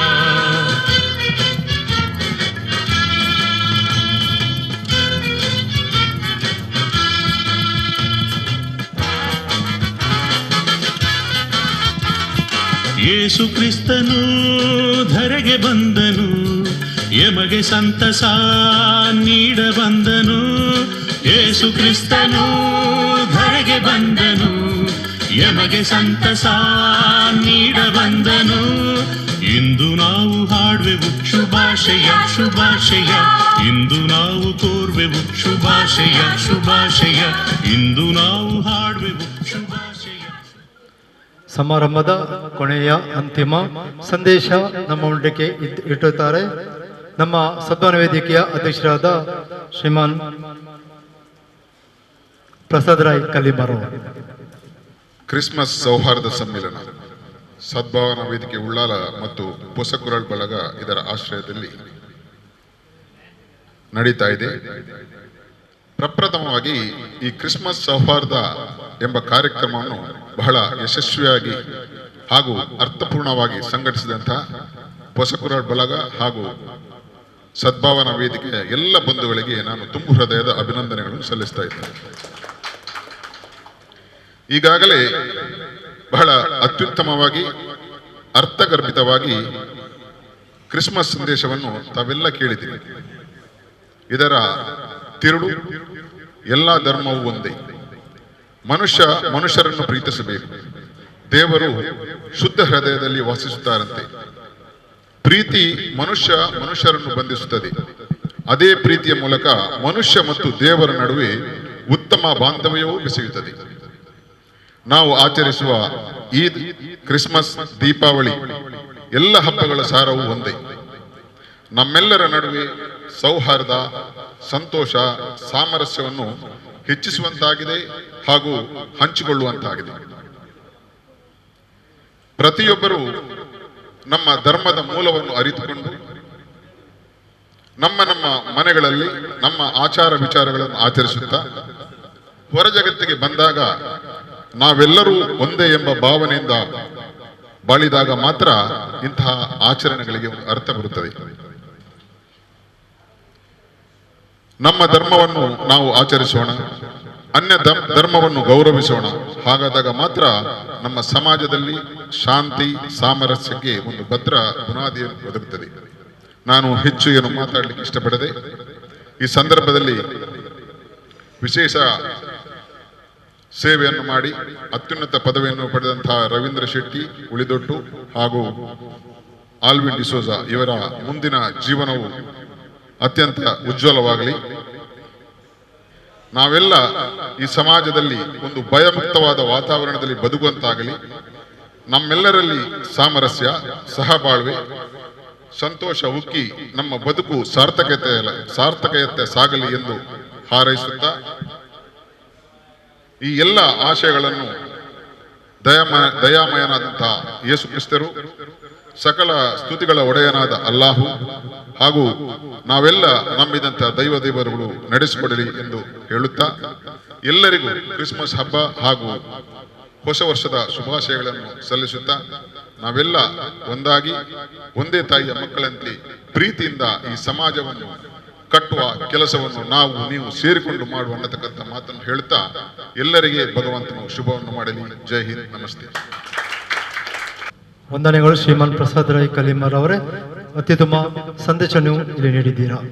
ಈ ಕಾರ್ಯಕ್ರಮದ ಅಂತಿಮ ಘಟ್ಟಕ್ಕೆ ನಾವು ತಲುಪಿದ್ದೇವೆ. ಈಗ ವಂದನಾರ್ಪಣೆ ಮಾಡ್ತಾ ಇದ್ದಾರೆ ಸೌಹಾರ್ದ ವೇದಿಕೆಯ ಕಾರ್ಯದರ್ಶಿಗಳಾದ ಜನಾಬ್ ಮೊಹಮ್ಮದ್ ಅನ್ವರ್. ಕೊನೆಯ ಹಂತದಲ್ಲಿದ್ದೇವೆ. ನಾವು ಒಂದು ಉತ್ತಮವಾದಂತಹ ಒಂದು ಕಾರ್ಯಕ್ರಮವನ್ನು ನಾವು ಈಗ ಮಾಡಿದ್ದೇವೆ. ಈ ಪ್ರದೇಶದ ಕ್ರಿಸ್ಮಸ್ ಡಿಸೆಂಬರ್ 25ಕ್ಕೆ ನಾವು ಈಗಾಗಲೇ ಕ್ರಿಸ್ಮಸನ್ನು ಆಚರಿಸಿದ್ದೇವೆ. ಇದರಲ್ಲಿ ಈ ಪ್ರದೇಶದ ಎಲ್ಲರೂ ನಾಗರಿಕರು, ಹಿಂದೂಗಳು, ಮುಸಲ್ಮಾನರು, ಕ್ರೈಸ್ತರು ಎಲ್ಲರೂ ಸೇರಿಕೊಂಡು ನಾವು ಕ್ರಿಸ್ಮಸ್ ಹಬ್ಬದ ಸಡಗರವನ್ನು ಆಚರಿಸ್ತಾ ಇದ್ದೇವೆ. ಯಾಕೆಂದರೆ ಇದು ನಾವು ಮನುಷ್ಯರಾಗಿ ಮಾಡಬೇಕಾದಂಥ ಒಂದು ಕರ್ತವ್ಯ. ಒಂದು ಪ್ರದೇಶದಲ್ಲಿ ಸೌಹಾರ್ದ, ಪ್ರೀತಿ, ವಿಶ್ವಾಸ, ನಂಬಿಕೆ ಇಲ್ಲದಿದ್ದರೆ ಆ ಪ್ರದೇಶದಲ್ಲಿ ಎಂಥ ಹಬ್ಬ ಮಾಡಿದ ಎಂಥ ಪ್ರಯೋಜನ? ಯಾವ ಹಬ್ಬವು ಯಾವ ಮಾಡಿ ಏನೂ ಪ್ರಯೋಜನ ಇಲ್ಲ. ಆದರೆ ಅದನ್ನು ಸಾರ್ಥಕವಾಗಬೇಕಾದರೆ ನಾವೆಲ್ಲ ಜೊತೆಗೆ ಸೇರಿಕೊಂಡು ನಮ್ಮ ಹೃದಯವನ್ನು ನಾವು ಜೋಡಿಸಿಕೊಂಡು ನಾವು ಮನುಷ್ಯರಾಗಿ ಬಾಳಬೇಕು. ಇಲ್ಲಿ ನಮಗೆ ಈ ವರ್ಣನಿತ ಸಂದೇಶ ಈ ಸಮಾರಂಭವನ್ನು ಸುಸೂತ್ರವಾಗಿ ನೆರವೇರಿಸಲು ಅನುಗ್ರಹಿಸಿದ ಸರ್ವಶಕ್ತನಾದ, ಜಗತ್ರಕ್ಷಕನಾದ, ಮಾನವ ಸೃಷ್ಟಿಕರ್ತನಾದ ಸರ್ವೇಶ್ವರನಿಗೆ ಅನಂತನಂತ ವಂದನೆಗಳನ್ನು ಅರ್ಪಿಸುತ್ತಿದ್ದೇನೆ. ಅದೇ ರೀತಿ ಈ ಅಂತ್ಯ ವೇಳೆಯಲ್ಲಿ ಕೆಲವೇ ಸಮಯದ ಅಭಾವ ಇದೆ. ಅದನ್ನು ನಾನು ಎಲ್ಲರ ಬಗ್ಗೆ ಇಲ್ಲಿ ಹೇಳಿದ್ದಾರೆ. ಎಲ್ಲರ ಒಳ್ಳೆಯ ಕೆಲಸವನ್ನು ಮಾಡಿದ್ದಾರೆ. ರವೀಂದ್ರ ಶೆಟ್ಟಿ ಅವರ ವಿಷಯ ಹೇಳಿದ್ದಾರೆ, ಎಲ್ಲರ ವಿಷಯ ಹೇಳಿದ್ದಾರೆ. ನಾನೇನು ಪ್ರತ್ಯೇಕವಾಗಿ ಹೇಳಬೇಕಾಗಿಲ್ಲ. ಆದರೂ ಕೂಡ ಇಂದಿನ ಸಮಾರಂಭಕ್ಕೆ ಮುಖ್ಯ ಆಕರ್ಷಣೆಯಾಗಿ ಬಂದಂತಹ ಫಾದರ್ ಸುಪ್ರಿಯಾನ್ ಪಿಂಟೋ ಧರ್ಮಗುರುಗಳು ನಮ್ಮ ಉಳ್ಳಾಲದ ಈ ಸದ್ಭಾವನಾ ವೇದಿಕೆಯ ಸಭೆಗೆ ಪ್ರಥಮವಾಗಿ ಬರುತ್ತಾರೆ. ಹಿಂದೆ ರೆವರೆಂಡ್ ಫಾದರ್ ಸದಾನಂದ ಅವರು ಬರ್ತಾ ಇದ್ದರು. ಈಗ ನಮಗೆ ಹೊಸ ಮಾರ್ಗದರ್ಶಕರಾಗಿ ಬಂದಿದ್ದಾರೆ. ನಮ್ಮ ಮುಂದಿನ ಸಭೆಗಳನ್ನು ಅವ್ರನ್ನ ಆಹ್ವಾನಿಸಬೇಕಾಗಿದೆ. ಅವರಿಗೆ ನಾನು ಹೃತ್ಪೂರ್ವಕವಾದ ಧನ್ಯವಾದವನ್ನು ಅರ್ಪಿಸುತ್ತೇನೆ. ಅದೇ ರೀತಿ ಫಾದರ್ ಅನಿಲ್ ಡಿಸೋಜ ಅವರು ಕೂಡ ಉತ್ತಮವಾಗಿ ಮಾತಾಡಿದ್ದಾರೆ. ಅದರ ಒಂದೊಂದು ಕಂಟೆಂಟ್ಸ್ ಹೇಳಬೇಕಾಗಿದ್ದು ನನಗೆ ಹೇಳುವಂಥ ಸಮಯ ಇಲ್ಲ. ಈಗ ಅವರನ್ನು ಕೂಡ ನಾನೀಗ ಆರೋಗ್ಯ ಕೂಡ ಹೃತ್ಪೂರ್ವಕವಾದ ಸದ್ಭಾವನಾ ವೇದಿಕೆ ಪರವಾಗಿ ಹೃತ್ಪೂರ್ವಕವಾದಂತಹ ಇದು ಧನ್ಯವಾದ ಅರ್ಪಿಸುತ್ತಿದ್ದೇನೆ. ಅದೇ ರೀತಿ ನಮ್ಮ ಅಧ್ಯಕ್ಷರಾದ ಇವರ ಒಂದು ಮಾತನ್ನು ನನಗೆ ಹೇಳಬೇಕಾಗಿದೆ. ಹಲವು ಮಾತು ಎಲ್ಲರೂ ಹೇಳಿದ್ದಾರೆ, ಹಿಂದಿನ ಸಭೆಯಲ್ಲಿ ನಾವು ಹೇಳಿದ್ದೇವೆ. ಒಂದು ಮಾತು ನನಗೆ ಹೇಳಬೇಕಾಗಿದೆ. ನಾವು ಕೋವಿಡ್ನ ಈ ಪಿಡುಗು ಬಂದಾಗ ತುಂಬ ಹತಾಶರಾಗಿದ್ದೆವು. ನಮಗೆ ಕಾರ್ಯಕ್ರಮ ಮಾಡಲಿಕ್ಕೆ ಚಾನ್ಸೇ ಇಲ್ಲ ಅಂತ. ನಾವು ಕ್ರಿಸ್ಮಸ್ ಪ್ರೋಗ್ರಾಮನ್ನು ಕ್ಯಾನ್ಸಲ್ ಮಾಡಿದೆವು. ಪ್ರವಾದಿ ಈದ್ ಮಿಲಾನ್ ಪ್ರೋಗ್ರಾಮನ್ನು ಕ್ಯಾನ್ಸಲ್ ಮಾಡಿದೆವು. ಅದೇ ರೀತಿ ನಾವು ಇದು ದೀಪಾವಳಿ ಕಾರ್ಯಕ್ರಮವನ್ನು ಕಾಣಿಸಲು ನಾವು ಇದು ಕ್ಯಾನ್ಸಲ್ ಮಾಡಿದೆವು. ನಮಗೆ ಸಾಧ್ಯ ಇಲ್ಲ ಈ ಕೋವಿಡ್ನ ಪ್ರಭಾವದಿಂದ. ಆದರೆ ಕೋವಿಡ್ ಎಷ್ಟು ಜಾತ್ಯತೀತವಾಗಿದೆ ಅಷ್ಟು ನಾವು ಜಾತ್ಯತೀತವಾಗಿಲ್ಲ ಅಂತ ಕೆಲವರು ಹೇಳಿದ್ದಾರೆ. ಈಗ ಕೋವಿಡ್ ಎಲ್ಲರನ್ನು ಬಿಡಲಿಲ್ಲ. ಆದರೆ ನಮ್ಮ ಭಾರತದಲ್ಲಿ ಏನಾಯಿತು, ಕೋವಿಡ್ ಬಂದಾಗ ಕೆಲವರ ಬಗ್ಗೆ ನಾವು ಹೇಳಿದ್ದೇವೆ ಕೋವಿಡ್ ಇವರಿಂದಾಗಿ ಕೋವಿಡ್ ಬಂದಿದೆ ಅಂತ, ಒಂದು ಸಮುದಾಯವನ್ನಲ್ಲ. ಆದರೆ ಕೋವಿಡ್ ಹೇಳಿದ್ದು ಅದರ ಒಂದು ವಿಷಯವನ್ನು ಹೇಳ್ತೇನೆ ನಾನು. ನನಗೆ ಈಗ ನೆನಪಾದದ್ದು, ಉತ್ತರ ಭಾರತದಲ್ಲಿ ಒಂದು ಸಂಸ್ಥೆ ಇತ್ತು. ಅವರು ಹೇಳಿದರು, ಕೋವಿಡ್ ಬಾಧಿತನೊಬ್ಬನ ಕಟ್ಟರೆ ನಾನು 11,000 ರೂಪಾಯಿ ಕೊಡ್ತೇನೆ ಅಂತ. ಕೋವಿಡ್ ಯಾರಿಗೆ ಬಾಧಿತವಾಗಿದೆ, ಯಾವ ರೋಗಕ್ಕೆ ಬಲಿಯಾದರೆ ಅವ್ರನ್ನ ತಂದುಕೊಡಿ, ನಾನು 11,000. ಆಗ ಕೋವಿಡ್ ಏನು ಹೇಳುತ್ತೆ ಗೊತ್ತುಂಟಾ? ಕೋವಿಡ್ ನಾನು ಹಾಗೇನು ಮಾಡೋದಿಲ್ಲ, ಯಾರೇ ಜಾತಿಯವರಿಗೆ ಹೇಳ್ಬೋದು, ನಾನು ಸಾಧ್ಯ ಹತ್ತಿದ್ದ, ನಾನು ನಿನಗೆ ಬರ್ತೇನೆ ಅಂತ. ಆ ವ್ಯಕ್ತಿ ಸತ್ತು ಹೋದ್ರು, ಆ ವ್ಯಕ್ತಿ ತಾಯಿಯು ಸತ್ತು ಹೋದ್ದು, ಆ ವ್ಯಕ್ತಿಯ ತಂಗಿಯು ಸತ್ತು ಹೋದು. ಬಂಧನ ಹೇಳುದು ನಮ್ಮ ಮೀಡಿಯಾದಲ್ಲಿ ಬರುವುದಿಲ್ಲ. ಅದು ಬಂಧನ ಸತ್ಯವಾದಂಥ ವಿಷಯ, ಸುಳ್ಳು ವಿಷಯ ಏನಲ್ಲ. ಈ ರೀತಿ ಆಗಿದೆ. ಕೋವಿಡ್ನಷ್ಟು ಜಾತ್ಯತೀತವಾದ ನಮಗಿಲ್ಲ ಅಂತ ಕಾಣ್ತದೆ. ಅದು ಎಷ್ಟು ಕೆಟ್ಟ ಕೆಲಸ ಅದಾದರೂ ಕೂಡ ಅದೆಲ್ಲರಿಗೂ ಅದು ಬಾಧಕ ಆಗುತ್ತೆ. ನಾವೆಲ್ಲರದನ್ನು ಒಳ್ಳೆ ರೀತಿಯಲ್ಲಿ ಎದುರಿಸಬೇಕಾಗಿತ್ತು. ಈಗ ನಾವು ನಮ್ಮ ಅಧ್ಯಕ್ಷರ ಬಗ್ಗೆ ಹೇಳ್ತೇನೆ. ಅಂದರೆ ಇವರು ಇಂಥ ಸಂದರ್ಭದಲ್ಲಿ ಒಮ್ಮೆ ಹೇಳಿದರು, ಅವರು ನಾವು ಯಾವ ಕಾರ್ಯಕ್ರಮ ಮಾಡಿದ್ರು ಚಿಂತಿಲ್ಲ, ನಾವು 1 ತಿಂಗಳಿಗೆ ಒಂದು ಸೇರಿ ನಾವು ಚಹಾ ಕುಡಿದು ಸಂತೋಷ ಮಾಡಬೇಕು ಅಂತ, ಕೇವಲ ಚಹಾ ಕುಡಿದು ಸಂತೋಷ ಮಾಡಬೇಕಂತ. ಆದರೆ ಹಬ್ಬ ಅಲ್ಲ, ನಮ್ಗೆ ಸಮಯ ಇಲ್ಲ, ಈ ಪಿಡುಗಿನ ನಮಗೆ ಆಗೋದಿಲ್ಲ. ಎಂಥ ಒಳ್ಳೆಯ ಮಾತು. ನಮ್ಮ ಹೃದಯ ಜೋಡಣೆ ಆಗಬೇಕು, ನಾವು ಇಲ್ಲಿ ನಾಗರಿಕರಾಗಿ ಬರಬೇಕು, ನಮ್ಮ ಧರ್ಮದ ಗ್ರಂಥಗಳೆಲ್ಲ ತಿರುಳುಗಳು ಬಂದು ನಮ್ಮನ್ನು ಸಂಸ್ಕರಿಸಬೇಕು ಎಂದವರ ಮಾತಿನ ಅರ್ಥ ಆಗಿತ್ತು. ಅದೇ ರೀತಿ ಅವರನ್ನು ನನಗೆ ತುಂಬ ಹೃತ್ಪೂರ್ವಕವಾಗಿ ನಾನು ಸ್ವಾಗತಿಸ್ತೇನೆ. ಅದೇ ರೀತಿ ಇಂದು ಇಲ್ಲಿ ಉಪಸ್ಥಿತಿರುವಂತಹ ಜನಾಬ್ ಅಬ್ದುಲ್ ಖಾದರ್ ಕುಕ್ಕಿಲ, ಮೂರ್ತಿ ಸಣ್ಣದಾದರು, ಕೀರ್ತಿ ದೊಡ್ಡದವರದು. ಅವರು ಸನ್ಮಾರ್ಗ ಸಂಪಾದಕರು ಮಾತ್ರ ಅಲ್ಲ, ಸನ್ಮಾರ್ಗ ಇದರ ನಿರ್ದೇಶಕರು, ಸನ್ಮಾರ್ಗ ಚಾನೆಲ್ನ ನಿರ್ದೇಶಕರು ಆಗಿದ್ದಾರೆ. ಒಳ್ಳೆಯವರ ಬರಹಗಾರರು, ಒಳ್ಳೆಯ ವಾರ್ತೆಗಳು, ಕಿರಿಯರು ನನಗಿಂತ. ತಿಳುವಳಿಕೆಗಳು ನನ್ನ ಎಷ್ಟೋ ಹಿರಿಯರು, ನನಗೆ ಕಾಣಲಿಕ್ಕೆ ಅವರು ಕಿರಿಯರಾದರೂ ಕೂಡ ತಿಳುವಳಿಕೆಗಳು ನನಗಿಂತ ಎಷ್ಟೋ ಹಿರಿಯರಾಗಿದ್ದಾರೆ. ನಾನು ಅವರ ಪತ್ರಿಕೆಗಳು ತುಂಬ ಬರೀತಾ ಇದ್ದೇನೆ. ನಾನು ಅಲ್ಲೇ ಇದ್ದೇನೆ, ಆ ಬಲಗದಲ್ಲಿದ್ದೇನೆ. ಆದರೆ ಅವರಷ್ಟು ಜ್ಞಾನ ನನಗೆ ಇಲ್ಲ, ಖಂಡಿತವಾಗಿ ಇಲ್ಲ.